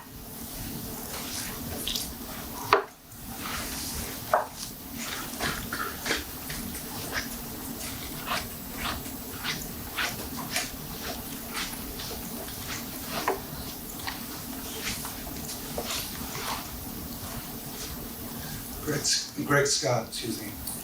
Just to key off what Mr. Schneider said on agricultural land, now the disposable income that Americans are spending on food is over 11%. That's the highest since 1991. So your question about population really in California is not that complicated. It's because it's gotten so expensive. One's food, two, housing. That's the main reason why people are leaving California. We lost a congressional district. The other reason is the pandemic and the technology of Zoom. You can live anywhere and do your job. A lot of people work remotely. The other reason is the pressures on the tax base, on the upper incomes. You've pressured the upper income so much they left the state. You know, just over 10 years, you've lost $50 billion of tax base in California. Wow. So your state government has a cumulative debt of $145 billion, and this year is looking at a debt of $73 billion to add on top of that. So those are some of the major reasons why you are losing population. Expense is one of them at the tax base, and you can live anywhere. Okay, so I'm going to emphasize the point. There's been no greater technological innovation in the history of humans than artificial intelligence. Now, you might think that's hyperbole. I want you to take the words, listen to this guy. His name's Harari. He wrote a book you may have heard of called Sapiens, and he made a good point. What other technology has ever been able to make its own decisions? What other technology has ever been able to create its own ideas? Think about that. So when you talk about jobs, I don't know what you all are talking about in the future, what you think is going to happen. It doesn't make a lot of sense to me. As far as AI goes, you know, it seems like what the political majority wants to do, what the city wants to do, and what this committee wants to do is orchestrating, just bludgeoning through the urban growth boundary. And why the cart before the horse of a $308,000 Rincon Consulting program environmental impact report before the people have voted on it. You talk about funds for the city, that's 300 and some odd thousand right there, okay?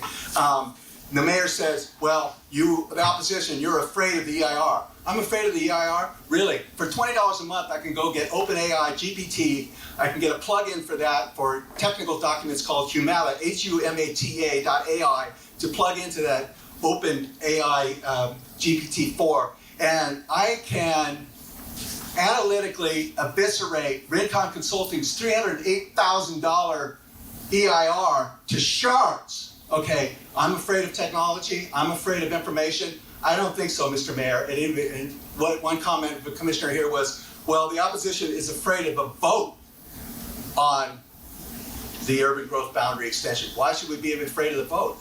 Fear is the enemy of democracy. Thank you. Loretta Caskey.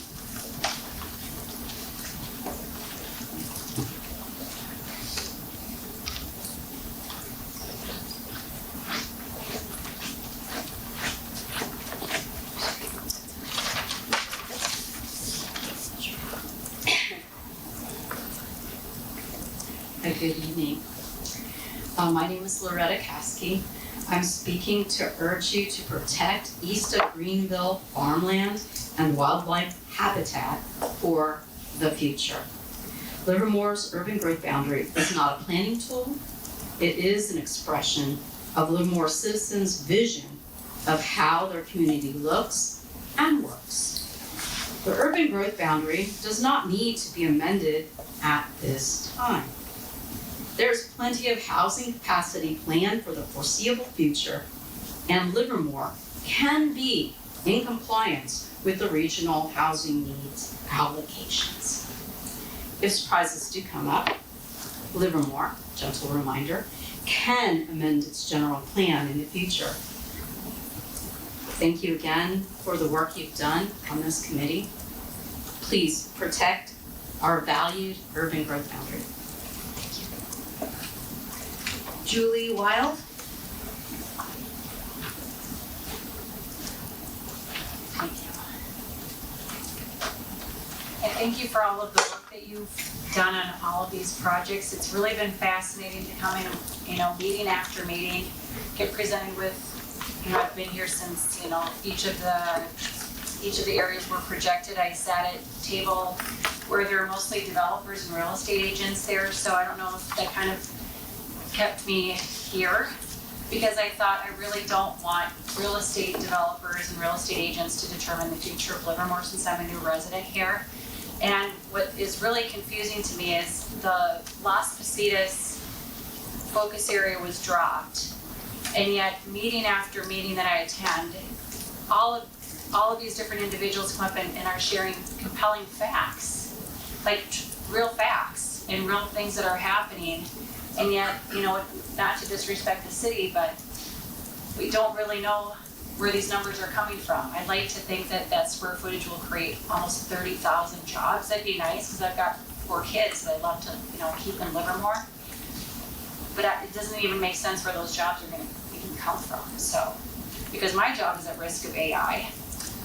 So this is real.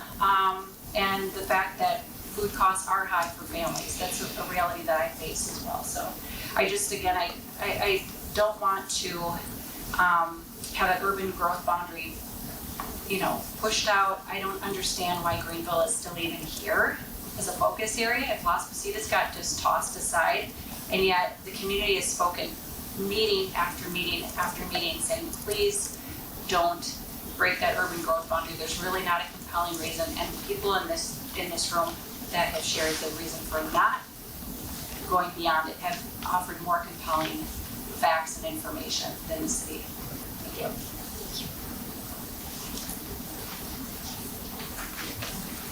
Venkat Meka. I hope I got that right.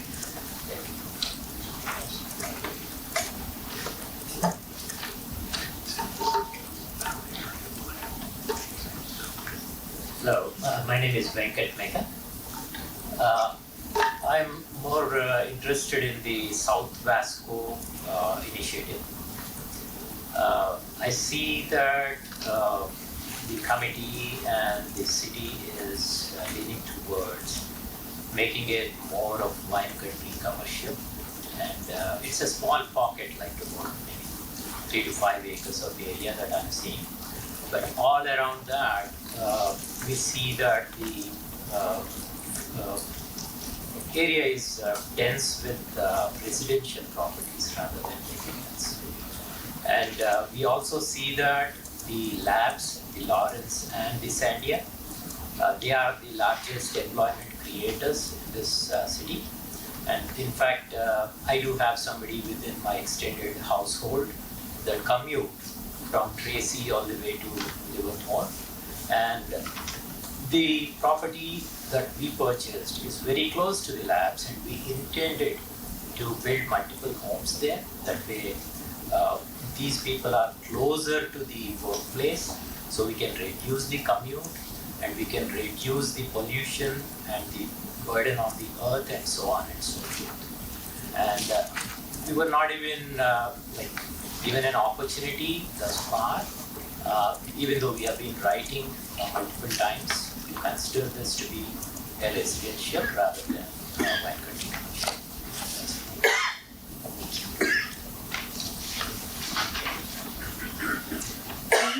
King?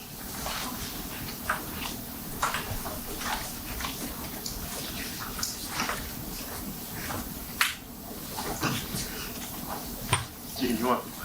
You want me to stay back here? Well, no, I just want you to. You want me, okay.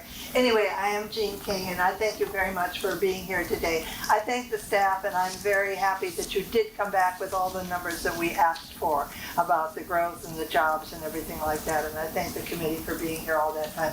I've obviously been here for a lot of the meetings, and I want to say, first of all, I hope that you will pick option B and not break the urban growth boundary and keep Greenville the way it is in being in agriculture. I've been around, you may not know me, but you probably know I've been around for a long time, and I've been active in the Livermore things. I was on the committee like you were on 25 years ago when we saw Livermore growing so fast, and we saw that we were losing our agricultural land, we were losing our open space, and we decided we had to do something about it. And so the group of citizens did make the urban growth boundary, because we could see that Dublin with its, I like every piece of land I can see and I want to cover it with houses, did not work very well.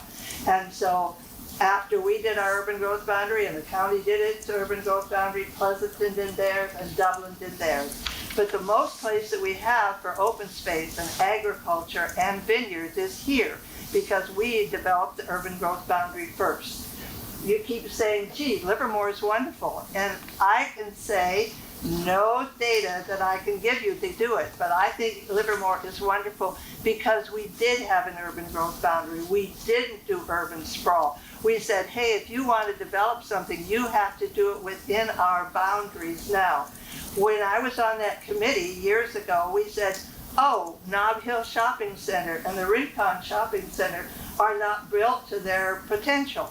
Why don't we put those on the list to do something with? Well, it's cheaper to go to virgin land and put your developments there than it is to take something that's already there. So when it becomes economically possible, those areas can be developed. They can have offices, they can have more houses, because they aren't being used to the best of their ability. I think that we want to keep doing the same thing. We developed our downtown because we didn't sprawl. We made a really neat downtown, which is to our advantage. Don't break the urban growth boundary. Don't take away our open space. Keep it and develop our downtown. Thank you. Okay. Thank you. Lynn?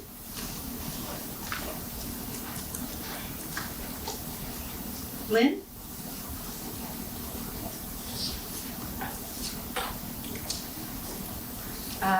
Yukandar Mika?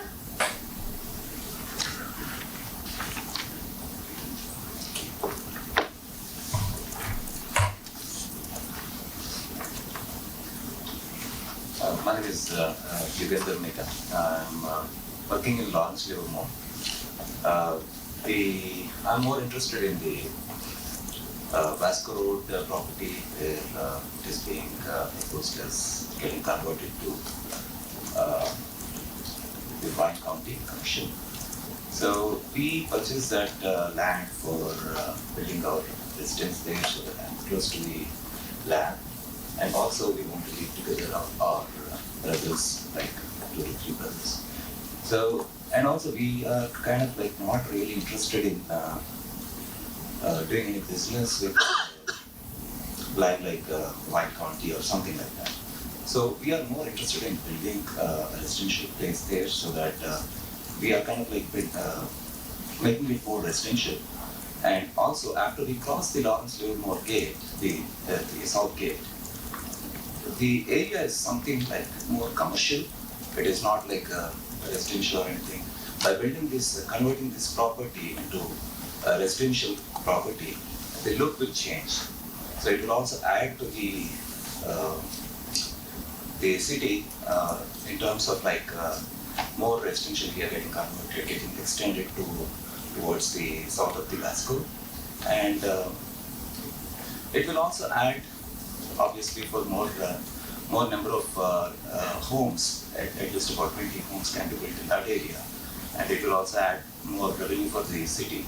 So in many terms, it is more useful for us if we convert that into a residential zoning instead of converting it to one county.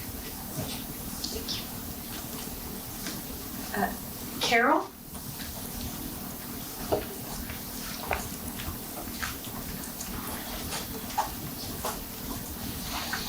Hi, my name's Carol Ware, and I've been able to attend a couple of these meetings. I haven't been to every one, but it's fascinating to watch what things get brought up and what things seem to be heard, how they get moved around. It's really been interesting. However, it does certainly seem that we have enough space within the city, within our original city boundaries, so to keep us busy and happy, at least for the next few years up to 2045. So please consider the Plan B and keep the land east of Greenville. Thank you. Doug?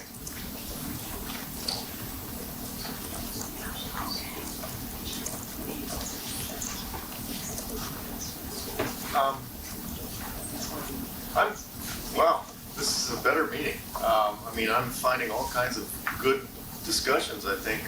Really, in a way for me, I feel like reality is sort of closing in on the committee, realizing that there's a lot of serious stuff here. I mean, Paul Spence made a great, a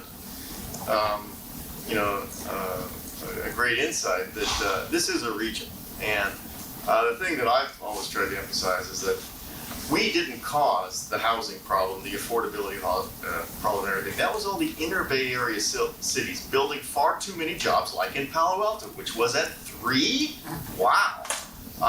They caused it by building too many jobs and not enough houses, so people had to come out here for their houses. That's why we have the problem. We can't fix their problem. We need to do our part, but we could build a lot and have a negligible impact on the amount of homes and the cost of the homes, because as soon as there are homes over here, it's regional. People then come from over there and say, oh, they got houses over there, and they come in, and all of a sudden, hey, we built all this stuff, and where's our inventory? It won't be there. I would also caution you that anybody who thinks we're going to grow our way into prosperity into Livermore, you're chasing something that you can't chase anymore. I mean, I've loved, there's 3 minutes to do this here. Thank you for keeping this 3 minutes. It gives us enough time to get most of our thoughts out. But Ace's point, the number is astronomical. And why do I have to keep repeating it? It's 30 million per year. Now that's for ideal, and the city came up with this a study on their own. I'll send it to you. I'm going to send a committee. The city itself came up with this number. If we spend 10 million more a year, then things don't fall apart. Right now, we're spending 10 million fewer than we have to in order for things to really go downhill. It is serious. And that money right now, instead, we raised our taxes and we have diverted that money to build a new train from Mountain House to Dublin. $400 million is sitting there that we can use to make a huge dent in that deficit. But we have to not have it diverted to making a train that probably won't be built anyway. And they have other funding too, so it's not just the $400 million that we have. and a couple things I've been pleading with you. Vasco Row is not a very good name. One of the earlier gentlemen said South Vasco.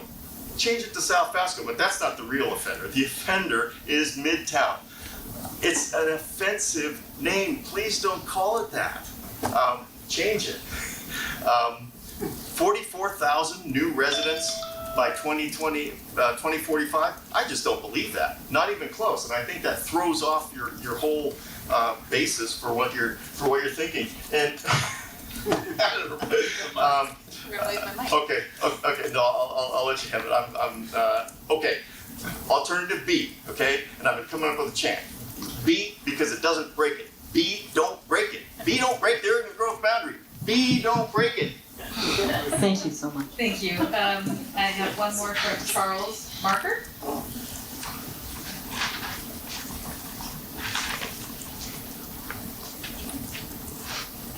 So I think I'm going to swim upstream a little bit. Actually, with a little bit of reality, I think. So we have property east of Greenville, about 120 acres. So I think that probably makes us one of the larger landowners there. People don't want it to change. I think that's wonderful, not wanting to change, but it's changing. And the last 2 years, we've had 2 maintenance yards, as I mentioned before, coming in. You might ask why. Solar panels, we get things all the time asking us if we want to put them in. So I looked at the last one, and they're offering $2,000 an acre to put solar panels on your property. And I've been thinking about, well, what do they charge for a maintenance yard? You could think probably that much an acre, right? They don't take as much, but they're ugly, right? A guy with a truck with a landscaping business would pay $2,000 a month for an acre to keep his trucks on, or their trucks on, I should say. So I've also been looking at the wineries a little bit, the wine industry, wine growing specifically, some things we're doing. I can tell you don't make 2,000 acre per year growing wines, growing grapes. In fact, you don't make anything, you lose money. And so what I love what you guys do, but what I wish you would really think about is how you make the wine industry viable. Because it costs $35,000 an acre to put in grapes, and you make about $400 an acre per year, as far as I can tell. And those are good for 20 years. Mr. Kent can correct me, I know he's did the math in his head. You have those in for 20 years, and then you get to pay another $35,000. And so, really, the risk that we run is not that Eastern Greenville will put in 30,000 extra jobs. The real risk is that everyone will pull out their grapes because they don't want to spend the money. And I would really like to see more thought about that. Thank you. Bottle Shock 2. You ever see the movie Bottle Shock? You should see it. I'm sorry. Thank you so much, Debbie. I have one more. There's 2 seconds. And to Mr. Schneider's point earlier, all those vineyards have water, so it still doesn't pencil even if they have water. That's our last card. Thank you so much. We really appreciate your comments.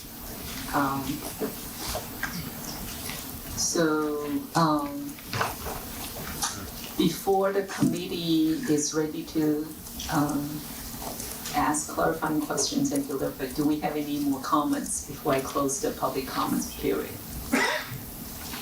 Okay, we good? Okay, so I'm gonna close the public comment period for agenda item 4.2. And it's 5 till 9 o'clock, and I need guidance as far as how to proceed. We probably want to go through the focus areas one at a time. And in what sequence, I could get your guidance on that. And perhaps it's very likely that we're gonna have a continuation. May I request that we consider that? Because I don't really want, we want our decisions and our thoughts and discussions to be made when we are fresh. So yes, you can request a continuance at any time. I think order of operations, your project team was thinking we go one by one through the focus areas, but the question to the committee, just asking for confirmation that we took your direction and the maps reflect your direction. But Mr. Cardwell grabbed the microphone and I'm really nervous that he wants to add to that. No, I was going to say the same thing, which is that there's no urgency tonight to decide on a final map. The intent behind what we wanted to do here was get your concurrence that the maps that have been presented to you with and without Greenville, which are the same with the exception of the Greenville, are consistent with the direction that you gave us. We told you previously that we needed you to vote to give us direction. You did that, and we would go off and make a map. We did that, and then we would bring it back to you, and you would get another chance to look at that and make sure that it was consistent and that everybody was on the same page. So that's really the primary task tonight, is that we need to make sure that the maps that we have prepared here are consistent with the direction you thought you gave us. That sounds great. So it looks like there's a sequence in the presentation anyway. Should we just follow that sequence? Okay, so first, Alan? Oh, well, I had a number of questions that are not specifically related to those, just in terms of stuff that's in the presentation material. Yes, I can see that, so do I. So that's a really good question. Should we go through the focus areas or ask for higher level cross-cutting questions first? Take questions first. Okay. Ultimately, we want to, as Mr. Cardwell said, confirm we heard you right. Okay. Which last meeting, but you heard your question. Okay, so let me make sure I heard you. So it's okay to ask some cross-cutting questions?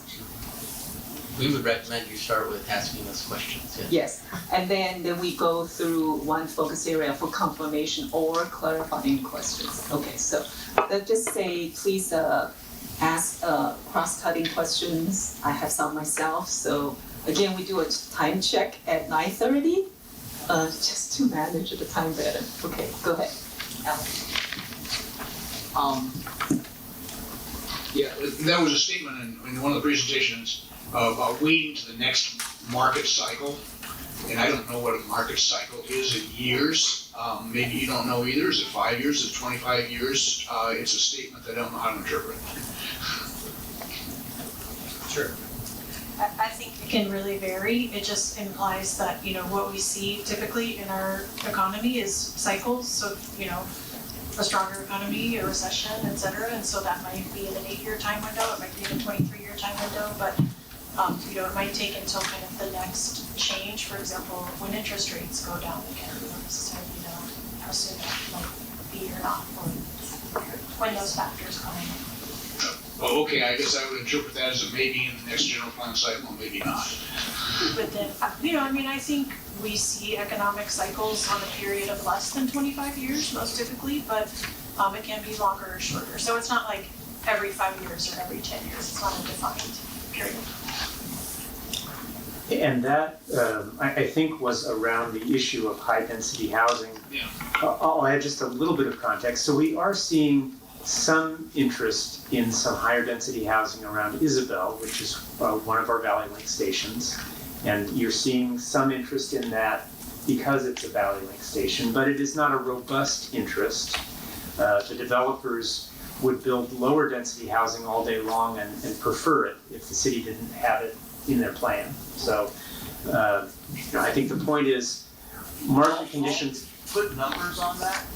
Like there's some interest at one level and lack of interest in one. So we require higher density housing on the Heritage Project, which we're working on right now. It's the core of the Isabel neighborhood. It's the portion that includes a commercial component. We have 3 mixed-use buildings that are coming in at 4 to 6 stories, which are in that higher density range. And developer is working with us on a development agreement right now. We expect that to come to Planning Commission and Council this summer. So there is interest there.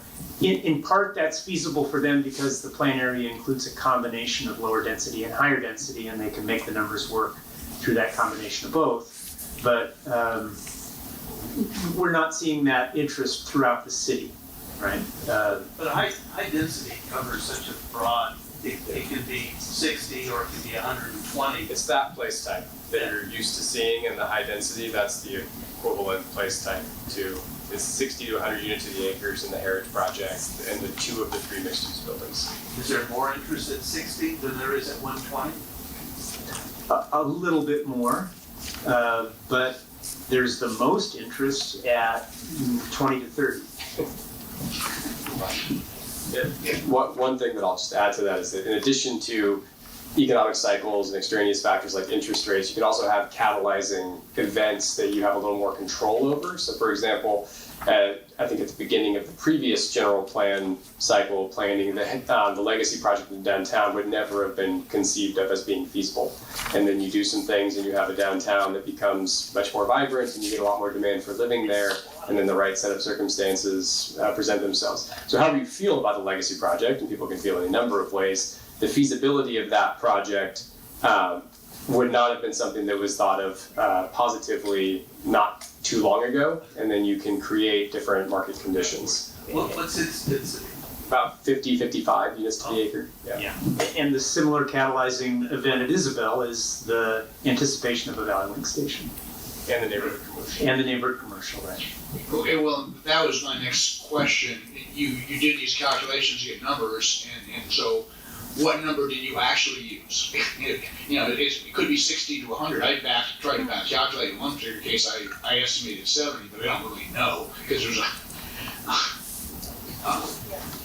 So we both assumed that not 100% of every acre is going to build out, because we know that you need to leave aside some land, some percentage of land for infrastructure, et cetera. So we shaved off about 15% for that. And then in most cases, we went with the middle point of the density range. Some projects will build out lower, some projects will build out higher. So looking at the midpoint, so in that case, it would be lower than The midpoint is 80? Between 60 and 100. For that place type.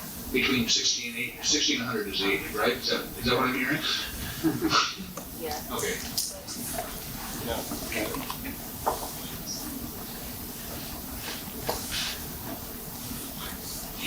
And that's the mid after subtracting 15%? Well, we apply that middle point assumption to the remaining acres after subtracting the land. Alan, are you? All my others are specific to areas. Okay, so any other cross-cutting general questions? Mel?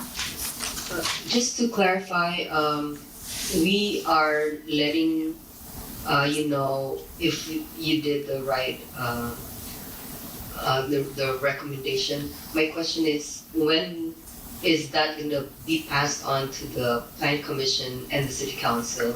And before that, is there still a chance for us to tweak if needed? Well, we're in the tweaking phase right now. So again, we just wanted to confirm we heard you correctly.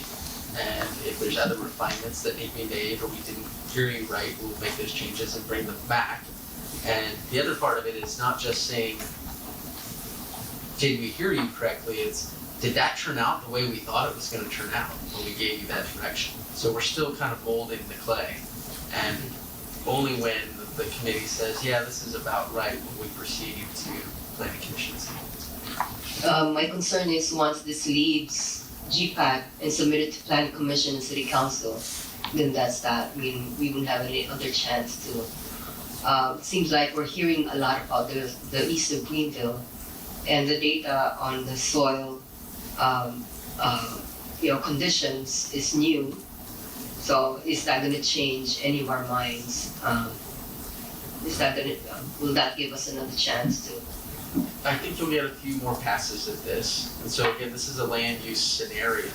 And even once we take it to council and we get direction to move forward with that scenario, we'll make further refinements and modifications to the place types because they're just place types right now. We'll have to actually translate them into land use designations with descriptions. We'll use existing land use designations that we have. We'll modify existing ones that we have.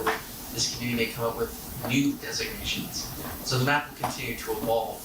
And ultimately, the committee will be making subsequent recommendations to planning commission and city council about the map, but also the policies and the plan overall. So I think you'll get a few more passes. All right, but at this time tonight, it really is a two-part question, as Andy was alluding to. First part, I guess, is did we hear you right and did we draw the map correctly? Second part is, now that you see the map, is this still what you want, right? Or do you want to change it at all? Scott. So I have a question on open space. We've totaled up jobs and we've totaled up housing units and population that would be expected to live. So that seems like it's a shifting thing. But have we totaled up open space acres and what's being preserved under the various alternatives?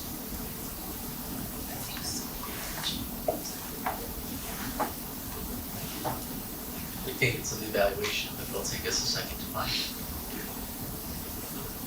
Because I think that's part of our charter as well, to make sure we're balancing what's being preserved as well as what's being developed. Another question, because I'm not in the world of development,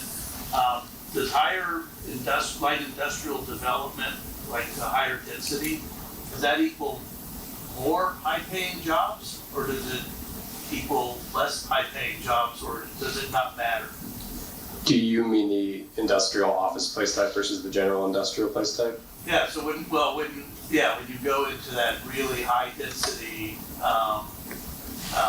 place type, which is I forget which color it is. It's not general. It's the mixed industrial where the FAR can be up to 2. Yeah. Do those are almost factories.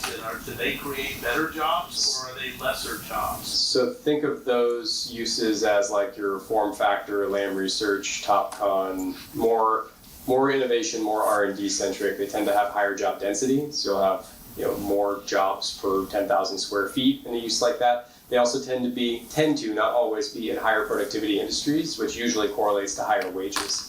So you do tend to get a higher wage position out of those types than general industrial.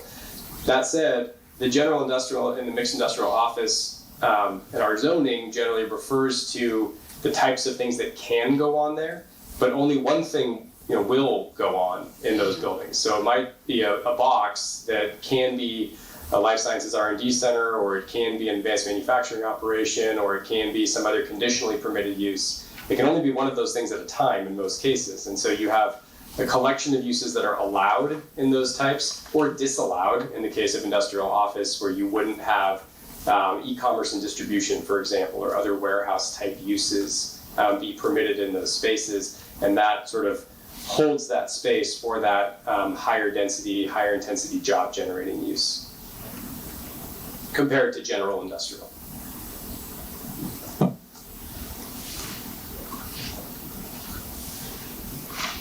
Any other cross-cutting questions? So I'll add my own, just really out of curiosity, also for clarification and for transparency.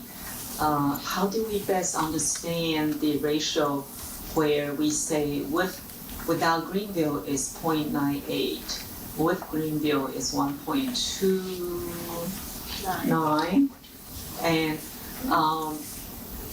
of course these can really, there are many competing factors, but I would like to have some guidance from the project team to understand, in order to meet our vision of a thriving city with vitality, with future growth opportunities, quality of life, high-paying jobs, of which end are we working towards? Well, I think as Joanna alluded to, you want to be somewhere in the middle of the sort of full range, where you have the Oakleys on the one end, which are maybe 0.25 jobs per working adult, or Palo Alto, which is 3 or something like it. The other thing that might be helpful contextually for you to think about is what employers are already here and what is the character of jobs of those employers. Because these figures are based not just on, correct me if I'm wrong, Joanna, but not just on the new jobs that would be added. This is the total number of jobs in the community. So if you have a very large employer on one end of the spectrum, like the labs, which tends to be a very high quality employer, but also you have an employer like the outlets, which tends to be more part-time work, more shift work, probably not paying wages that you can buy or easily rent in town, then you've got to balance those things. So if you're going to be importing workers from lower cost areas for a certain subset of jobs that you already know about, and increasingly even the labs are importing science and technology workers because of the cost of living here. We hear that from their HR folks quite a bit. Then for the new jobs that you're trying to bring in, if you wanted, let's say, one high quality job or one living wage job per working resident, you'd need a different overall number than 1-to-1 because you're going to have jobs in your community that simply do not pay wages that are commensurate with the cost of living here. So that's a little bit of context for you, but I think I don't want to be overly prescriptive in what you should be aiming for here. But I think somewhere in this range can be considered healthy depending on what your goals are. So if you're really optimizing for more higher quality, high wage jobs that are consistent with the cost of living here, then you might want to aim for a number higher than 1. If you're really this is the difference between jobs housing balance and jobs housing match or fit, as Joanna was talking about. So I think it comes back to within your focus areas and then across the entire general plan process, what's your vision, what are you trying to achieve? Yeah, that's super helpful. So to summarize, our existing condition 1.11, that's the current today, and we are here. Whether we, go down or whether we go up, really could be really determined by whether we have East of Greenville.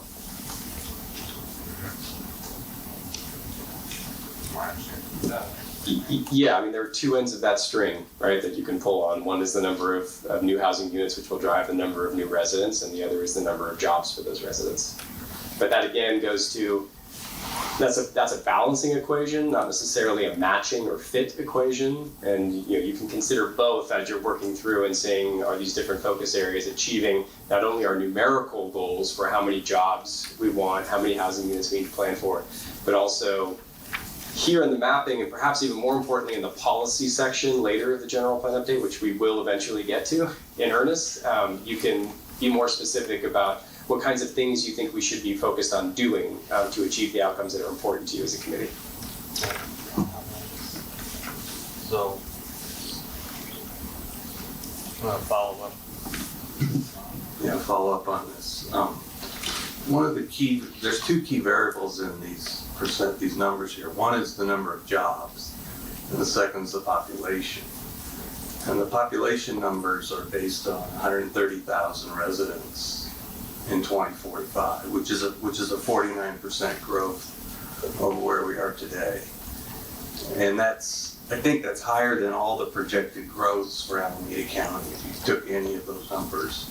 So I think one key thing to think about is that really a realistic number for the population? If you drop that, then the ratio is going to go up above 1, even without East of Greenville. So that's true, but only if you hold everything else constant, right? So I understand. Yeah. So but clarify that. So there is a key variable in these numbers, which is the population. Mm-hmm. Also, there's an assumption that 54% of the population will be working.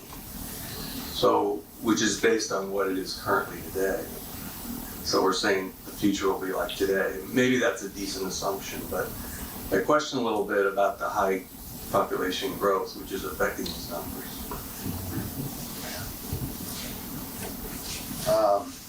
So I mean, bear with me. So after hearing, we've been at this for a while. After hearing some of the continued citizen comments today, a lot of great feedback, and we're always happy to hear it. We represent you. That's why we're here. Even sometimes when it's challenging to hear. Some of you suggest that there might be some naive malice maybe associated with why we might be considering East of Greenville. Pardon me if that's not the appropriate terminology for that, but contextualizing the assignment, what we've been doing. There's been what seems two constants, and it's our ability to house people reasonably through various seasons of their life, and industrial and commercial uses. We've spent a lot more time on what seems to be housing as of late, which is just part of the flow of the conversation. But looking back, I have a document here that I was able to get my hands on. I don't know if we were all able to get this information in some capacity, but my understanding is that over the past 20 years, this previous cycle, Livermore has consumed 700 acres of around 700 acres of land for commercial development. and with leaving less than about 125 acres in total, with the largest parcel being in the realm of 12 to 15 acres, in size, and not necessarily available by any means. So when considering how we build this, how we conceptualize what comes from next from the city, we've more or less been on the same page that housing should be infilled, and that you might consider the other things. The second, the second buzzword that we use all the time, commercial, industrial land uses and development. Where do you put that if there's no appropriate spaces? I've heard citizens say, consider things like Rincon and other places. We've had that conversation, and without getting into the very granular details, my understanding is it's not necessarily feasible. When we're looking at these bigger specific areas, we're looking at pieces that really can influence what our task at hand is relative to the numbers and the data that we're all of the data that we've been given. It's reports like this are wonderful. As someone who works in wine country and wants to preserve it, truly, grapes don't pay the bills, guys, and we might have the more information the better. So I'm not suggesting that bursting through the urban boundary is the right answer, but I'm just trying to it is with good reason that we are considering it. And that's kind of an overarching conversation that seems to be consistent. So it's a scary topic. It potentially changes what we recognize Livermore as, this brand of Livermore. But to me, it seems like a reasonable conversation, as scary as it might be. Without saying, let's just build. I'm not saying that. I'm just saying all of the data and conversations 2.5 years into this says that we should be considering it. Even before getting into into the next few slides. So that's just kind of a reminder as we get, we've been digesting nothing but data from demographics to all these things for the past 2.5 years. We are here on purpose, is I guess what I'm saying. This is where we landed based on our feedback and all the things. So that's where we are.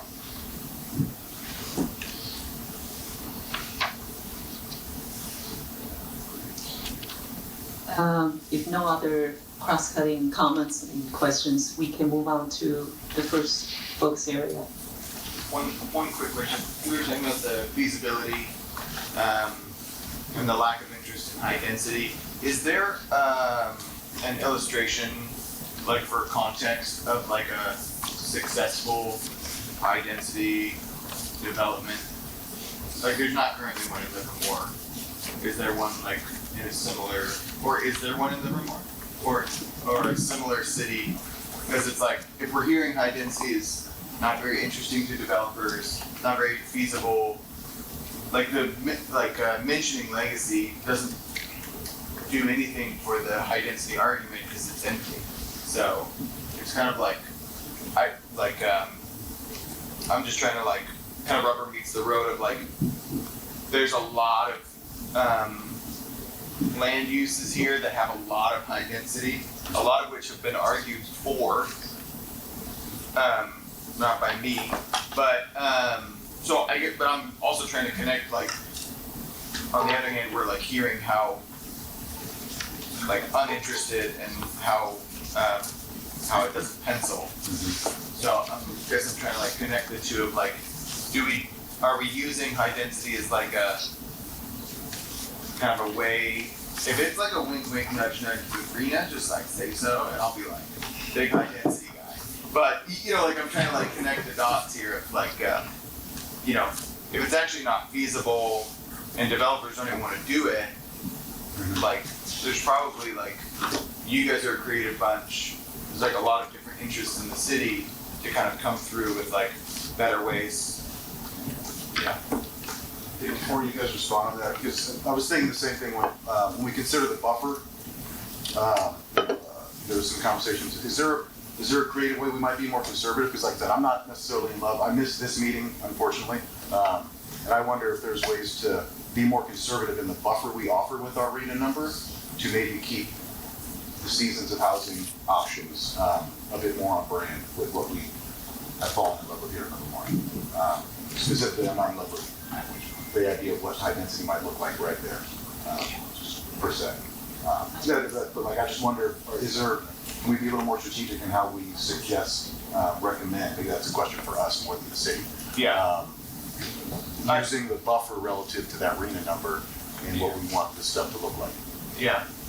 I only bring it up specifically to like honestly understand it because it's like I know why I am not for high density, but like on like the economic side and everything and like the discussion side of like actually being on this committee, like Rincon, I lived by that, like that's not even happening anymore.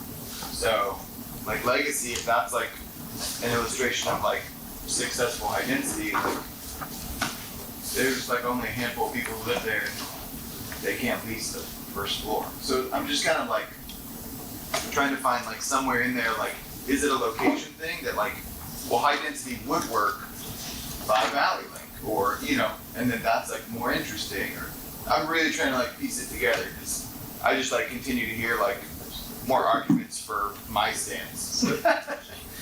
I just want to say something really quick. I think part of the whole exercise that we're doing is what we envision Livermore versus developers telling what they want or what the demand is. Yeah.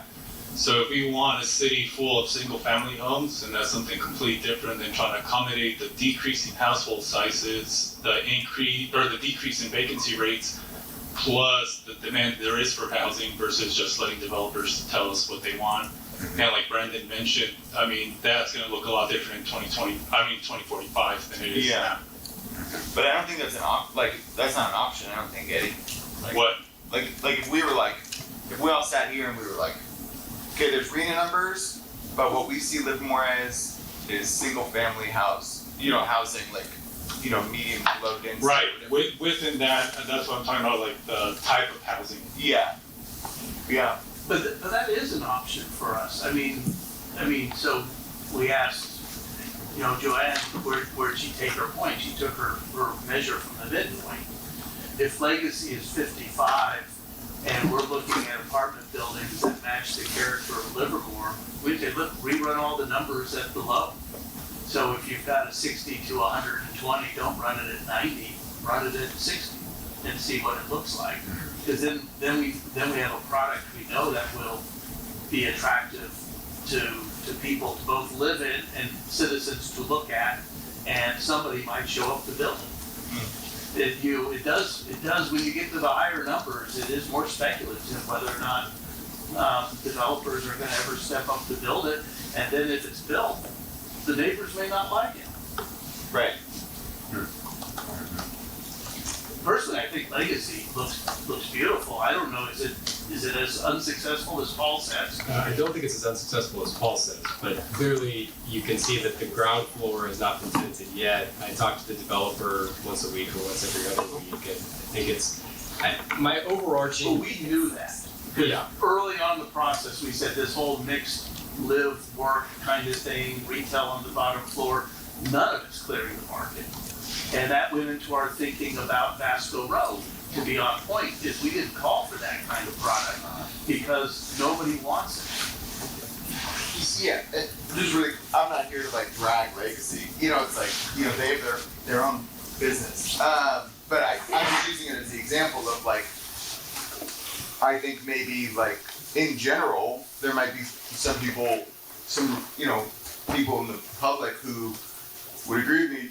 Generally, the introduction of high density will trigger a couple different responses. And like, I'm just starting to think, the more we're reading about it, I'm like, wait, like maybe the high density thing is almost like not even really that real anyways, looking at it all. Yeah, I think I would encourage the committee to try not to view the entire general plan through today's economic or even preference lens. Mm-hmm. I mean, I think one of the challenges that you have is that this is a 20-year planning horizon, and things in Livermore that were feasible or not feasible 20 years ago, it's a very different market today.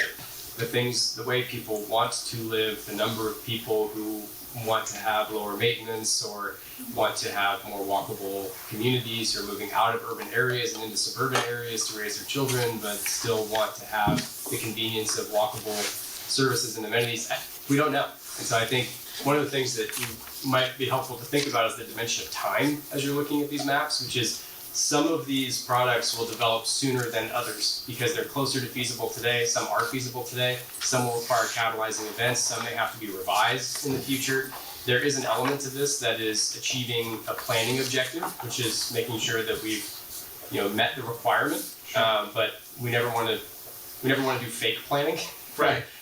So we're always trying to think about, okay, under what set of circumstances might this product that is moderately infeasible or less feasible today become feasible? Well, a train arriving is a major catalytic event, and all of our consultants and all of our study of this has said that if you want to get to higher rents, particularly in that housing product type, access to transportation is a really important component of that.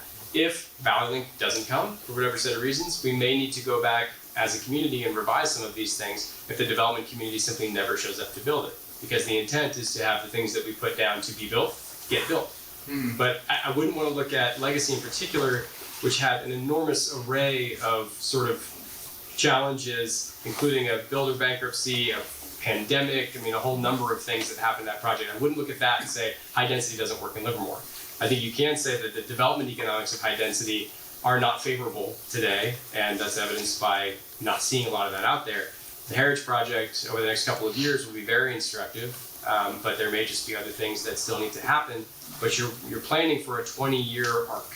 And so looking at it only through the lens of development economics today may not serve the exercise as well. And so if you look at this map, the high density there, in the absence of a catalyzing component, is probably not feasible today. You would be looking at that area as a future, as Joanna mentioned, a future phase in the market perhaps. And you can think about how important is it for you to have things feasible today, or what percentage of the components you have in any plan area do you want to be sort of a future planning element? Could I say? I'm gonna do a time check. It's 9:30. So I would love if we could go through one focus area as sort of just make sure that we know what we need to do, and maybe come back and think about the rest with more time. And without that, the first one is always the hardest. I remember this one when we did this took a long time. And may I recommend that we don't repeat that discussion today? We all express our comments and preferences at that time, and we took a vote. Often it wasn't anonymous. It's not complete consensus, but there's a majority. So, Alan, I'm gonna say, please go ahead and ask the question, but we would like to go through one focus area. I was just gonna make the comment that I think we're oftentimes confusing what people want and what people can afford.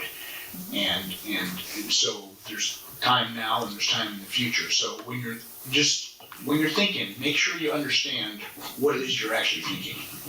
Yeah, I get confused with what I want and what I can afford. Everything. So, okay, with that, you can still really comment when viewing each focus area, really. But let's do our best. With your support, should we stop and vote for continuation, or should we do one focus area today? So let's just try and get through one.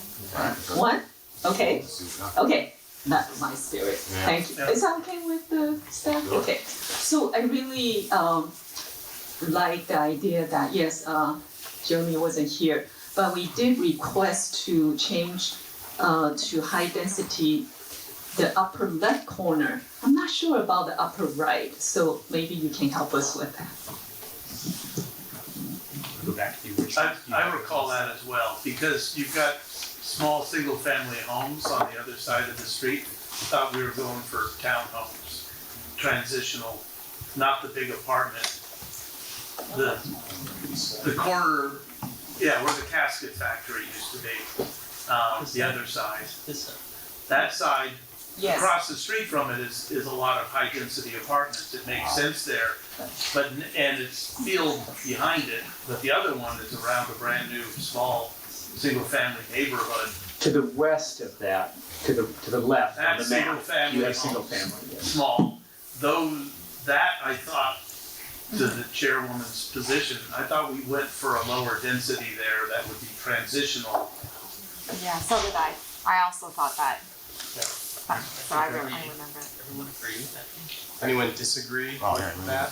Would they recall it differently? Okay, what's the process? So any other, we're not voting yet, right? No, I think at this point, we're asking for, are there areas where you think we made? Don't call you high density Dave right now. Sorry, one at a time. Are there areas where you think we should make a correction? That's what I think we have on the table right Okay, now. so possible correction one, keeping brown to the upper left, across from it. At the moment is the same with the rest, but medium if the project team thinks. There's a transition rather than all high density above, you know. I think we need to suggest further. Go ahead. I think we need to suggest what type of density. Oh, That's what we need to do. I have to abstain this vote, right? No. Give me now. Okay. So I think residential medium high was what several of us believed we were calling for that.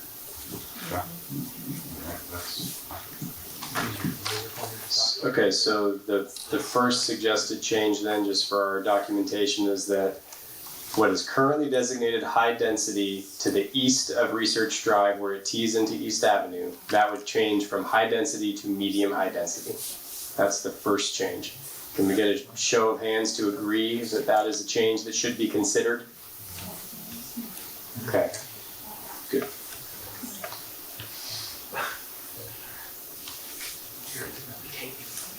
Other changes? So we had input from Mr. Mika about making a change, and it's a separate question than because it's new information. I guess the question is, should they be considered now or later or never, or what? What's the procedure? That's up to you. I think it's important to understand, because I checked with the Tri-Valley Conservancy, that land is in the South Livermore Valley Area Plan. It was never eligible for residential use. It was designated agricultural. It can go into an agricultural specific plan, but it is not residential. So everything to the south. There's no grandfathered residential on it. So it is open land that is preserved for agriculture or for use in an agricultural district. Okay, so so that means that the change cannot be considered. It'll be fought by the Conservancy and those who protect the area plan. Okay. So. I mean, that was a trade-off when the rest of this stuff was developed. So is it in our focus area or not? Because if it's agricultural land, we don't have agricultural on here, so then it wouldn't be in our focus area.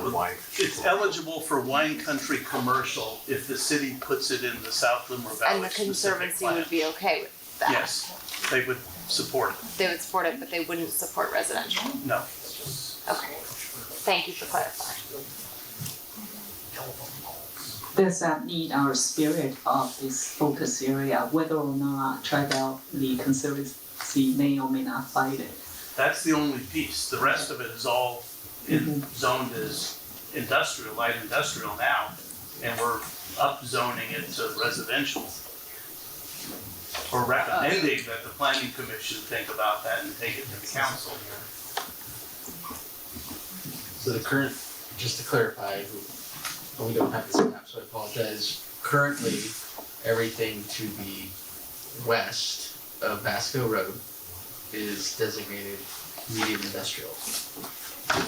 Everything to the east is what the city refers to as South Livermore Valley Ag. That's its current designation. The general plan ag. And that color indicates wine country commercial On this map. on that map. Right. Yep. Okay. Which is not the current land use I designation. understand. So that's what you recommend within the scenarios. Any other discussion on that citizen request? Any other adjustments for this focus area. You guys are making this very easy, so I appreciate that. So just read in one corner. Is that right? I'm not prepared Okay, Jeremy? I'm not prepared to advocate for anything else at the moment. Because you missed the meeting. It's been a long time where Sidewinder and Wood Family are. And we agreed to split the difference. If it wants to stay industrial, it can. If the landowners wants to put in for housing, they can do that as well. So it's left to the landowner to decide. Yeah. Are you stating what that's what the map currently says, or what it should say? Well, I think that's what we agreed on in the meeting. That's what this map says. Okay. The current, as Andy just said, everything to the west of Vasco is the industrial designation today. It is simply industrial. That says the mixed use. Okay, any other? So again, the goal is to either confirm that the map is according to what we discussed and recommended, or make changes. So doesn't look like we're gonna confirm today, and we have one recommended change. Anything else? So I do want to just extra clarify that area where Wood Family and Sidewinders is currently on this map a mixed-use, high-density housing product type. That is a different color. Oh, wait. Yeah, so it's 60 to 100 units to the acre. Acres in the core, the land. And the reason being, refresh our memory.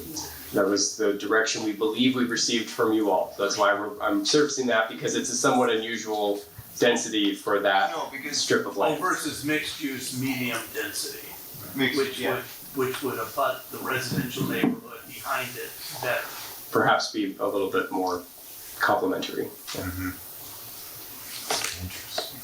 It's for sure was said, because I remember disagreeing with it. There's a really cool gateway of wine country with more high density housing. So it's accurate, to the city's credit. Thank you. But does it do what you want it to do now that you're seeing it? Do you want to move to make it medium? No, I said no housing on Vasco, but I mean, it's fine. I'm used to having the quieter appear, the overruled opinion. I'm not looking for that. I definitely remember that conversation. I think one of the reasons we did that was because we nixed the Las Positas, so we're taking some of that housing that we were talking about over there. We needed another place to add the RENA numbers, if I remember. But I mean, we can change it. So is obviously clarifying. So mixed use high density. I'm trying to conceptualize that with like place types. Is that the idea of like housing on the top with businesses on the bottom? Is that kind of what that would support? Yes, but you can also have mixed use designations where you allow for both types of uses to community member.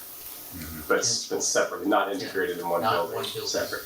Mixed use district. But a 60 to 100 unit to the acre product here is a very dense product. Yeah. So there's two questions I think the project team would have: is 60 to 100 the right amount of density? And secondly, are we implying mixed use buildings, or are we thinking just a mix of residential and industrial uses? Because we can clarify that later. We wouldn't change the place type, but we can clarify that in our designation language.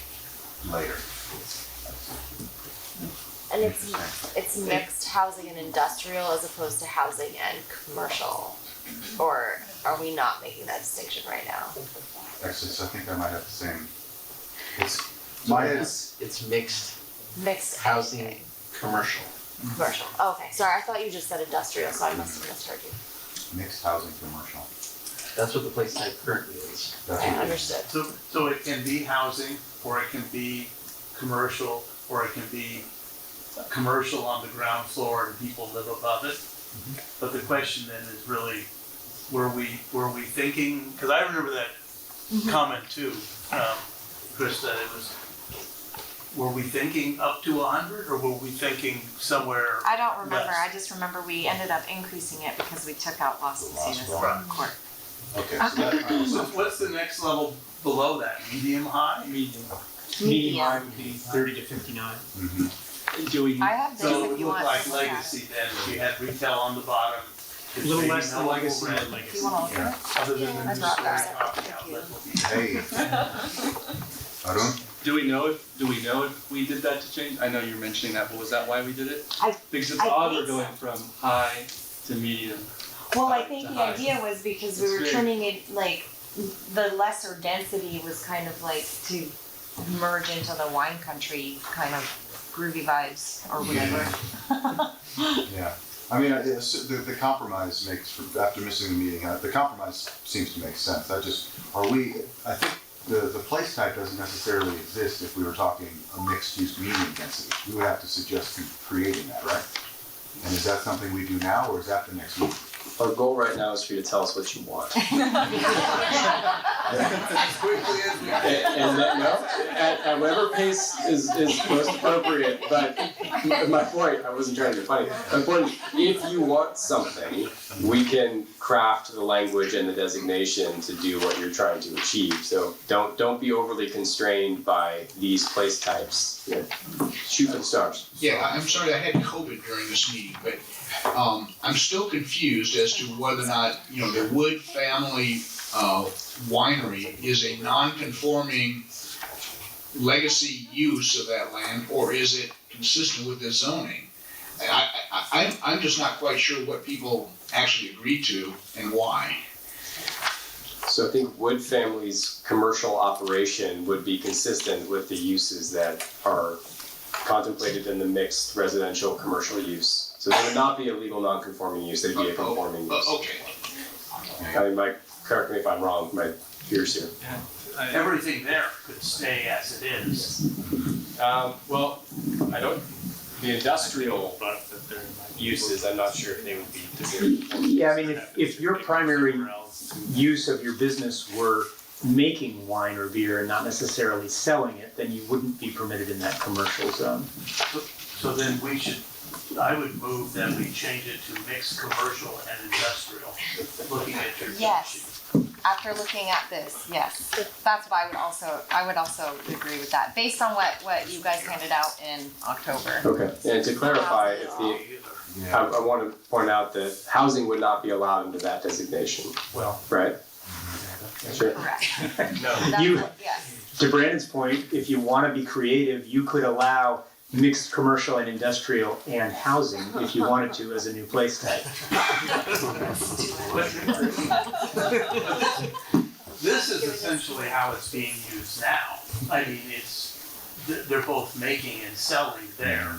When the Shaheen Business Park was built, it had very limited selling space. It mostly was industrial making space, not craft making space. Yes. Interesting. So I mean, without knowing what happens in 25 years, I would lean on leaving a little bit of room for the market to decide in a lower for me, a medium high density, mixed commercial and industrial type of use. Maybe on the lower, on the lower end. I mean, that helps the market decide a little bit. I'm not in love with the idea of high density with the way that looks, feels, and flows relative to what's behind that, visible barrier there. I'm with Paul on that. Sorry. But I would vote to. Sorry, go ahead, Alan. So the question was, does it make sense from a planning perspective to have those sort of three different options all be available there? Well, to the vice chair's point, it certainly gives the market plenty of room to maneuver. Yeah, I think that my biggest concern in that would be if you ended up with some industrial uses right next to a medium high density housing development that ended up perhaps not being totally compatible with each other. That'd be my biggest concern with that, but I'm sure it's been done before. So compatibility would be the issue, and so we'd have to more narrowly define what we meant by mixed residential, commercial, industrial. So if it's something like coffee roasters and production of that ilk, we can make an argument that it's compatible. You know, the dynamite factory wanted to move in, probably not so much. So I just wanted to point out that the economic development director was answering a planning question. yeah, I don't know why I do that. Yeah, I think we would refine, where it sounds like we're going is, I think few members of the committee want some flexibility on what to do in this portion of the focus area, and what's thrown out is leave the option for residential, leave the option for commercial, and leave the option for some industrial production space. That's defined.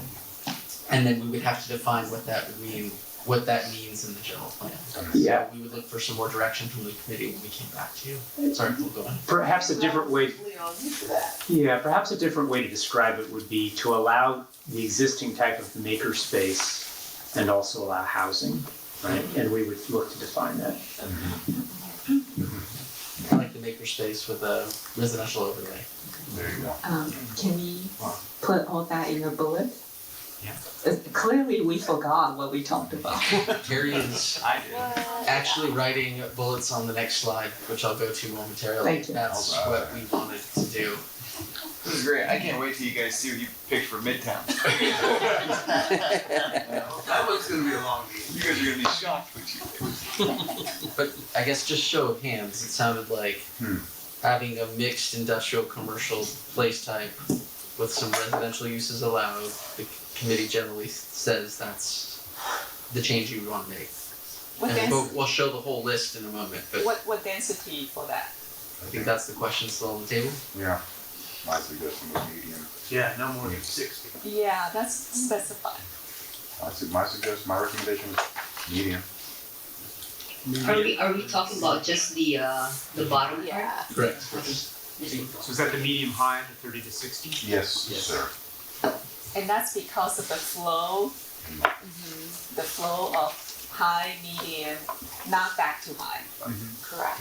Okay. So this would be high, medium high, I know. mixed commercial, industrial with a medium high overlay, so you give some flexibility.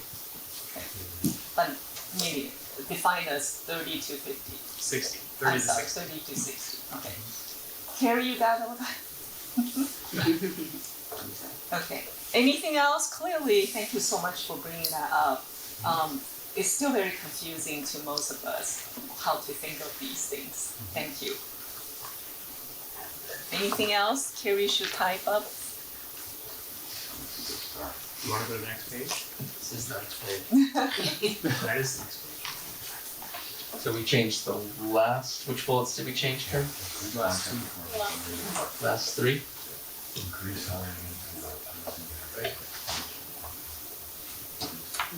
Northwest, right. The west side, right. Yeah, east of Richard, right. Residential medium high. Okay. Okay, southeast, southeast.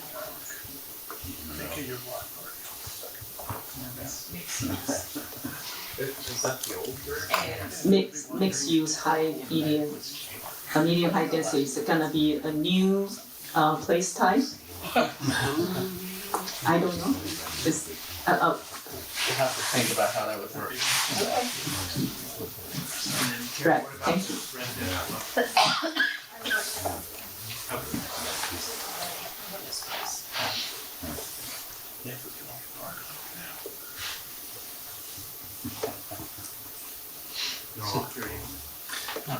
So the changes the committee's recommended is change this portion of the focus area from high density to a medium high density. So that we transition from medium to medium high to high.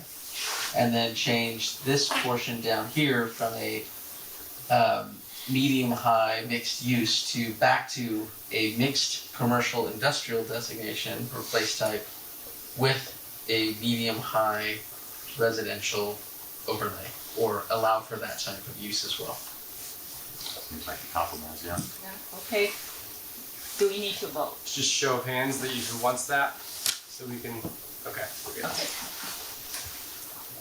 And now I think we can Now we vote can on vote that. on the Okay. revised direction. Vote on Now we what? can vote on it. On the complete package. A complete package, So yes. these last two bullets were Okay. added to the overall direction, and now we wanna solidify that. Finish the in vote. focus. Does that require Debbie's help? Requires a motion. Okay, Motion and second. I motion. Motion to again. So I have a motion from Chairperson Shang and a second by Committee Member Pete, is that correct? Yes, ma'am. Okay. Committee Member Alexi? Aye. Committee Member Bhatia? Aye. Committee Member Burnham? Aye. Committee Member Chiang? Aye. Committee Member Halverson? No. Committee Member Kent? Aye. Committee Member Kingsbury? Aye. Committee Member Ladone? Aye. Committee Member Pete? Aye. Committee Member Revuelta? Aye. Committee Member Stroud? Aye. Vice Chair Troop Massey? Aye. And Chairperson Shang. Aye, thank you so much, Debbie. So I'd like to request, do we need a vote? Request continuation of this agenda item. Do we need a vote for that? No? Okay. And again, with filing of a continuation within 48 hours, this will push this meeting out as its own agenda item. We will not have a separate agenda for this continuation meeting, therefore no open forum, no public comment, but I still encourage everyone to send in your comments to the city staff via email, via phone calls. And so, Kim is looking up some. Let's take a vote to continue just to be on the safe side. Yeah, we did it I think that last might time. Let's just be vote, best. let's just vote, I don't want that to be. We don't wanna have a problem. That's right, okay, I move to have a continuation of agenda item 4.2. I'll second. Thank you. Debbie? Well, so, Committee Member Alexi? No. Committee Member Bhatia? Aye. Committee Member Burnham? it's gonna be a month. Committee Member Chiang? No. Committee Member Halverson? No. Committee Member Kent? Aye. Committee Member Kingsbury? Aye. Committee Member Ladone? Aye. Aye. Committee Member Pete? Aye. Committee Member Revuelta? No. Committee Member Stroud? No. Vice Chair Troop Massey? Man, if you guys wanna be here till midnight, I'll do it with you guys, man. No, because we're not having a discussion on what it is. Oh, I'm sorry, was that not clear what we voting? Well, no, you're asking for a vote to move it to the next meeting. Yeah. Continuation, Yeah, to the next meeting um, in a month. we don't know that yet. Correct. Well, can we make a suggestion to have it not be a full month again? Because we've already been behind the ball Yeah. months. Oh, I'm sorry, I didn't make that clear. You did not. Okay, so legally, I'm happy to finish this vote, and if it passes, it passes. If it doesn't, we can clarify. How does that work okay? I don't know. If we have the majority, does that pass? It does, yes. Yes, okay, let's just continue with the vote. Continue to a date, to To a either a date. special Yeah. meeting or to a. Yeah, let's just continue with the vote, and then if it doesn't pass, we can clarify with the second move. So if the vote passes, we won't be able to go back. I think the question before us is to which date are we continuing? Are we only asking whether we continue or not? No, you have to continue it to a date, so. Oh, What I think I yes, we heard do. was you're continuing it to the next meeting. Yes. That would be Correct. the next regularly scheduled meeting, A month from now. right? So that's a month from now. does it have to be regularly scheduled? We can call a special meeting? You Not- can't What's call on the table today, right now, That would be the a- motion is a month. But the motion is a month, even though I didn't say it? Yes. So if you don't want that, you say no. Clarify your April motion, 10th. you can, Okay, and okay, we can revote. okay. We can revote. But may I ask the question, how will we know what date would work for your staff?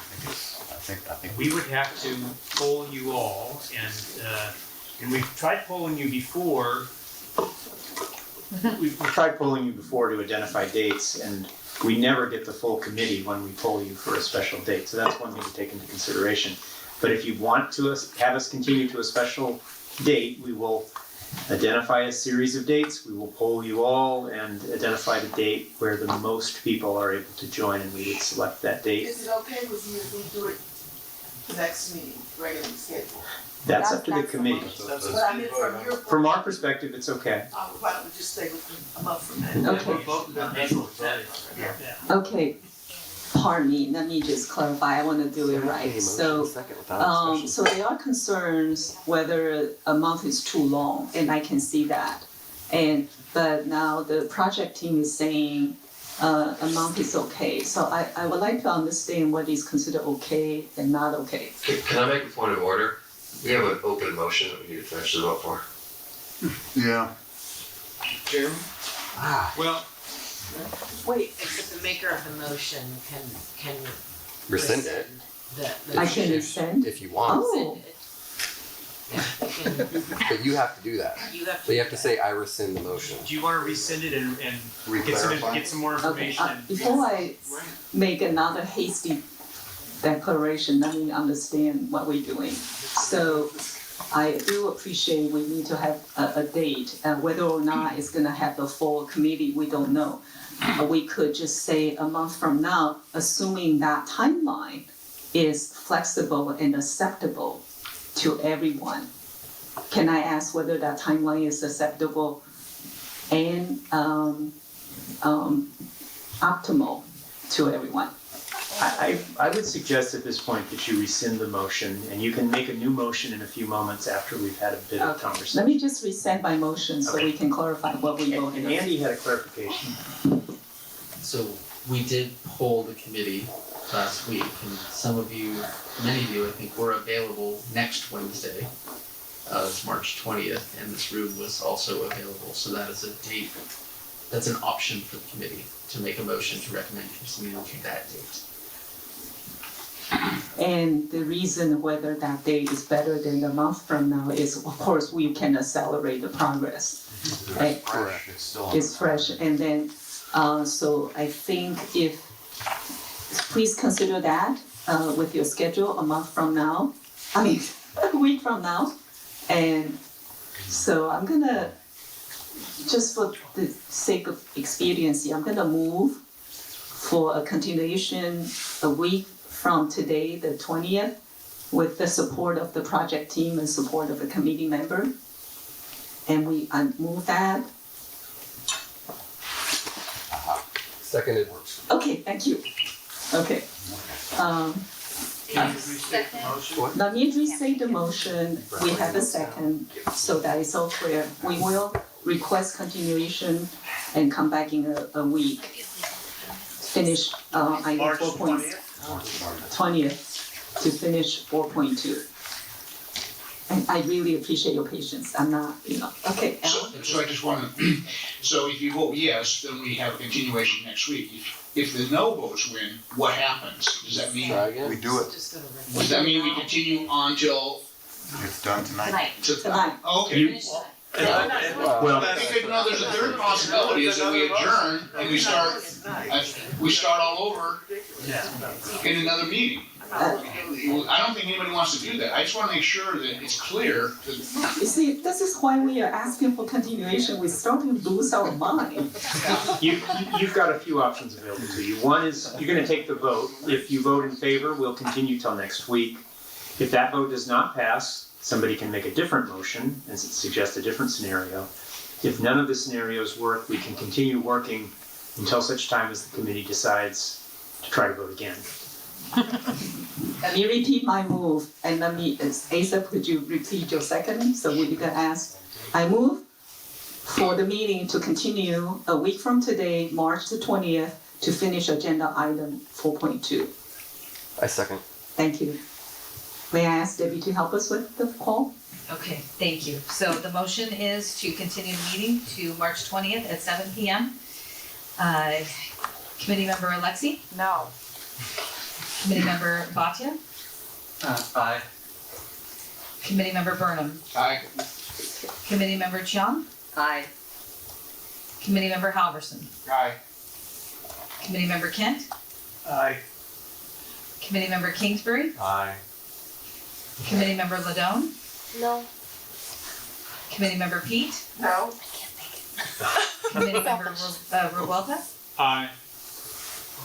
Committeemember Strauss. Aye. Chairperson Troop Massey. Aye. And Chairperson Sheng. Thank you. Yeah, okay, so this will be a continuation of the agenda. Officially, do I adjourn? Okay, I adjourn today's meeting. See you in a week. I apologize if some of you couldn't come, but maybe we can, you can write in the comments. Thank you so much. Have a good evening. I am, unless I come.